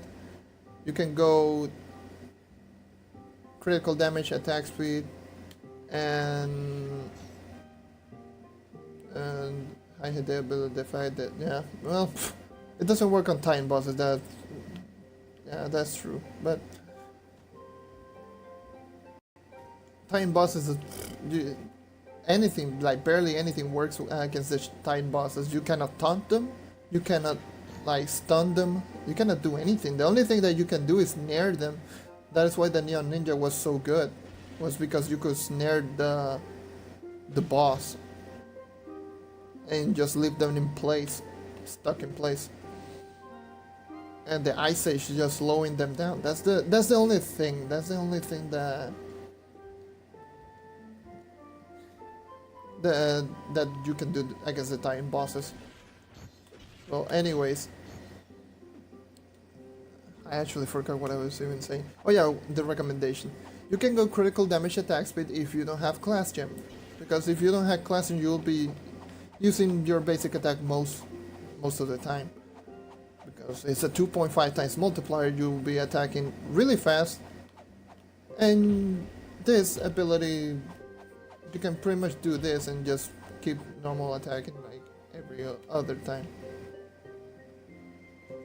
Yeah, the Curse Call thing messed the Neon Ninja and Shadow Towers. Like, that's why the Neon Ninja is not that good in Shadow Towers anymore. Still great when it comes to dungeon farming, but excuse me. And Shadow Tower is just you can solo stuff with the Neon Ninja, but it's not that good anymore when it comes to group play. And yeah, but the other loadout that I recommend with the Knight is the one that I'm using. That's another good loadout that I'm using. I'm using critical damage and movement speed. The reason being because I barely use this. I only use this when I'm kill 30 enemies or Curse Call, kill 30 enemies and Curse Calls. Well, any type of Curse Call, I one-shot or two-shot enemies, so I don't need a lot of attack speed. Like, look at this. I can just kill monsters really quickly. And kill 30 enemies, like one-shot monsters like this, so I don't need more attack speed to kill out monsters. And also, this dash ability can one-shot boss, like you've seen before. I've one-shotted boss a lot of times, and it's honestly like one of the best things ever. Like 8 times multiplier with high momentum speed. Like, where's the golden scarab? Like, I can one-shot bosses like this. Honestly, the Knight is great. Oh, I got a seller. Nice. So that's pretty much everything. I talked about every single character in the entire game. If you want to know which character, like if you want to know the character that I talked about, like if you want to know about the Neon Ninja or the other characters that were requested, this video will be recorded and this video will be posted on YouTube. And like, how long was the stream? Almost 3 hours. No, over 3 hours, so 3 hours and 10 minutes.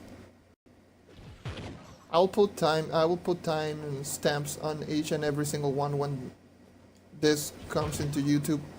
So I'll put each and every single time step of every characters in the game. So my throat hurts like a bitch.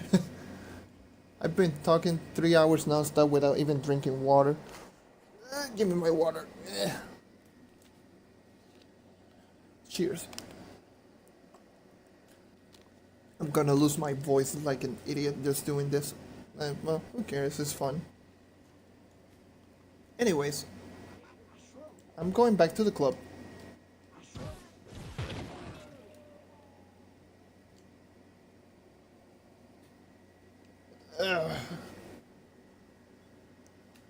Yes. Well, thank you for the shout-out, Sanders. My YouTube channel is Dino.94. If you want to sub, I will post all of the live streams. Yesterday I posted, well, actually today, like really early today, I posted Wednesday's live stream. In that live stream I explained pretty much every single class gem in which you should prioritize. What does the Lunar Lancer subclass do with the Shadow Hunter? Practically nothing. It increases it will give you 10% more damage. True. And just having it equipped, it will give you more physical damage, which is good. Having more damage is good. But other than that, you're not getting like any more benefits because yes, you'll grant a like 5 or 10 movement speed buff. But honestly, it's like whatever. 5 to 10 movement speed buff is good, but it's not game changing. And you will not get any benefit from attack speed since Shadow Hunter already has a maximum attack speed of over 300%. That is why the Lunar Lancer is good, but it's not the best. The 2 subclasses I recommend for the Shadow Hunter is, well, 3 subclass is the Knight. If you have a high enough power rank Knight, you can get high movement speed on your mouse. So that's 120 movement speed if you have a 25,000 power rank, 110 if you have 20 KPR, and so on and so forth. 100 movement speed even if you have a 15 KPR. So 100 movement speed is not bad. The other subclass I recommend is if you have high enough magic find, or if it is a Sunday, so tomorrow is also a great way, is the Pirate Captain subclass, just because it will grant you a little bit of an AoE, but that's not what you're looking for. You're looking for more magic find, because more magic find means more drops. And the other subclass I recommend is this one for rampages. Dracolyte is the best subclass that you will use for rampages, because you will burn enemies. If you tag an enemy, you will burn them like crazy. So let me go to this and throw a piñata down. I do have a pin, right? Yeah, I do have one pin. So I'll throw a pin at a piñata down so you can see. This works the same as the rampage boss. You saw that I tagged the boss and you saw the damage going crazy.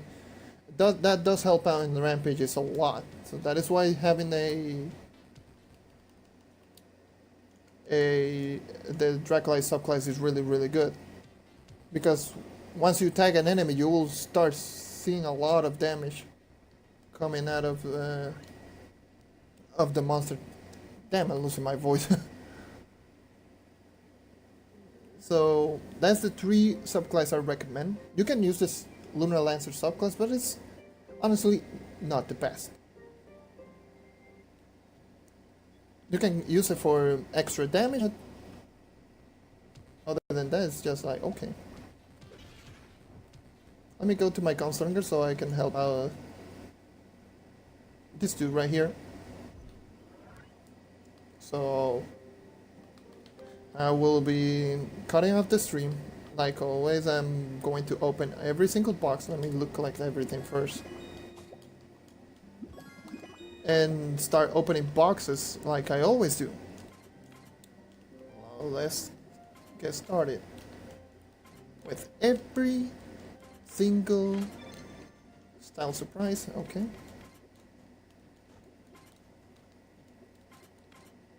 More style stashes. I don't need them because I already have all style stashes. Oh, that's sad. Let me save literally everything and start with... I need more bombs. I need to buy more bombs. So one thing, if you're not seeing the box that you want to open in the hotbar down below, even if you manage to sort your inventory, you can just move it once in one space and you will get it in your hotbar. That's a little tip. So you don't have to go to your inventory, start opening boxes, then loot collect, then go back and forth over and over again. Anyway, moving on. To see what I get with 200 boxes. Got a perfect magic, but it's kind of low power rank. Yeah, I'll look like that, I don't care.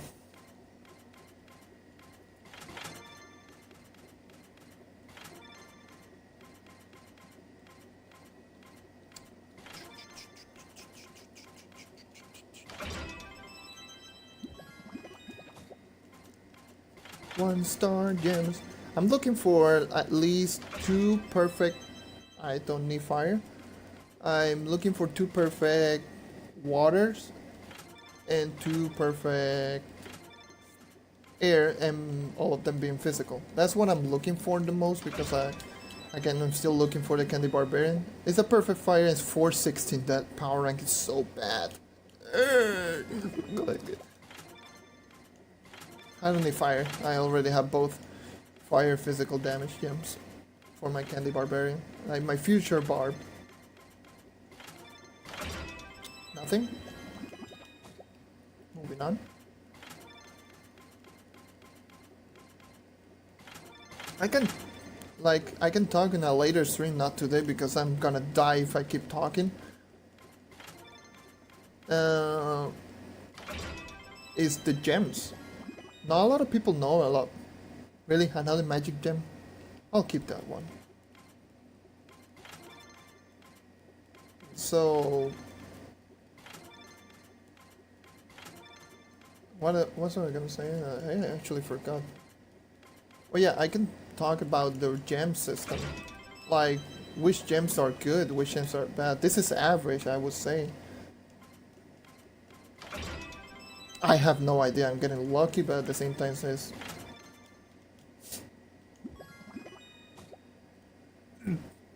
That gem, that's so bad. Look at the percentage, I'm just gonna... Before I look at those percentage. Oh boy, 2, 4, and 10. That's so bad. Oh, Jesus. And the reason I'm getting so many perfect gems, I have no idea. Probably I'm getting lucky. I don't know. Let me see if I need any of the gems, any of the water gems.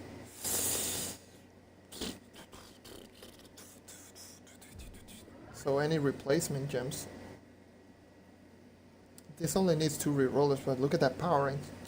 1267, that's really high. Really, really high. This 1233 is okay. It's still pretty high. Over 1200 are really high gems. Unlike this one is pretty bad. 1125 at level 15, that's really low. I can swap this one, yeah. Let's go. Let's see if I can get any perfect rolls. Because that's what I'm looking for, perfect rolls. I don't even care about power rank. I got really low percentage and a critical hit. Resting pepperonis. Let's do a little bit of recap of what I got. I don't know how many flux I started with. Probably got like 100k and loot collecting just randomly. 11 stellars. Not bad. Oh, I got a rat talisman. Noise. Rat talisman. I'm tempted just to sell it because I want the flux instead of getting mastery. Like, look at the rat talisman. Rat talisman 225k. That's good. That's really good.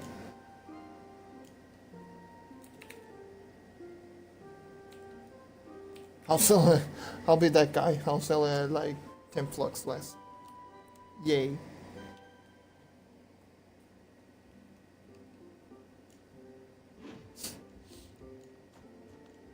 That's really good. I managed to get like the perfect stat. Well, a perfect stat. What? A rat talisman. I'm actually losing my voice. But anyways, it's been 200 minutes, so that's 3 hours and 20 minutes. That's one of my longest streams here on Mixer. It's not my longest streams ever, because when I was streaming on Twitch, I did a 4.5 hour stream, that was ridiculous. Yay! Anyways, I will cut the stream right now. Thank you all for watching. Thank you for sticking around. Thank you for hearing me ramble like for over 3 hours. I will post this on YouTube, on my YouTube channel, youtube.com/dnario94. Subscribe if you want. And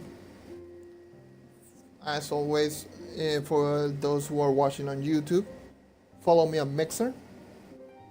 Mixer.com/JohnNario94. There will be a link in the description down below. And also, if you want to get notified when I'm streaming, you can also follow me on Xbox. Xbox, my profile is JohnNario94. My profile, so you can add me as a friend and you will get notified every time I'm streaming. So thank you all for watching. I'll see you tomorrow. Tomorrow is gonna be loot day. So tomorrow is gonna be another 2-hour long stream of getting how many stellars I can get in 2 hours. So it's gonna be fun. Once again, thank you all for watching, and I'll see you next time. Take care and keep on hunting, my friends.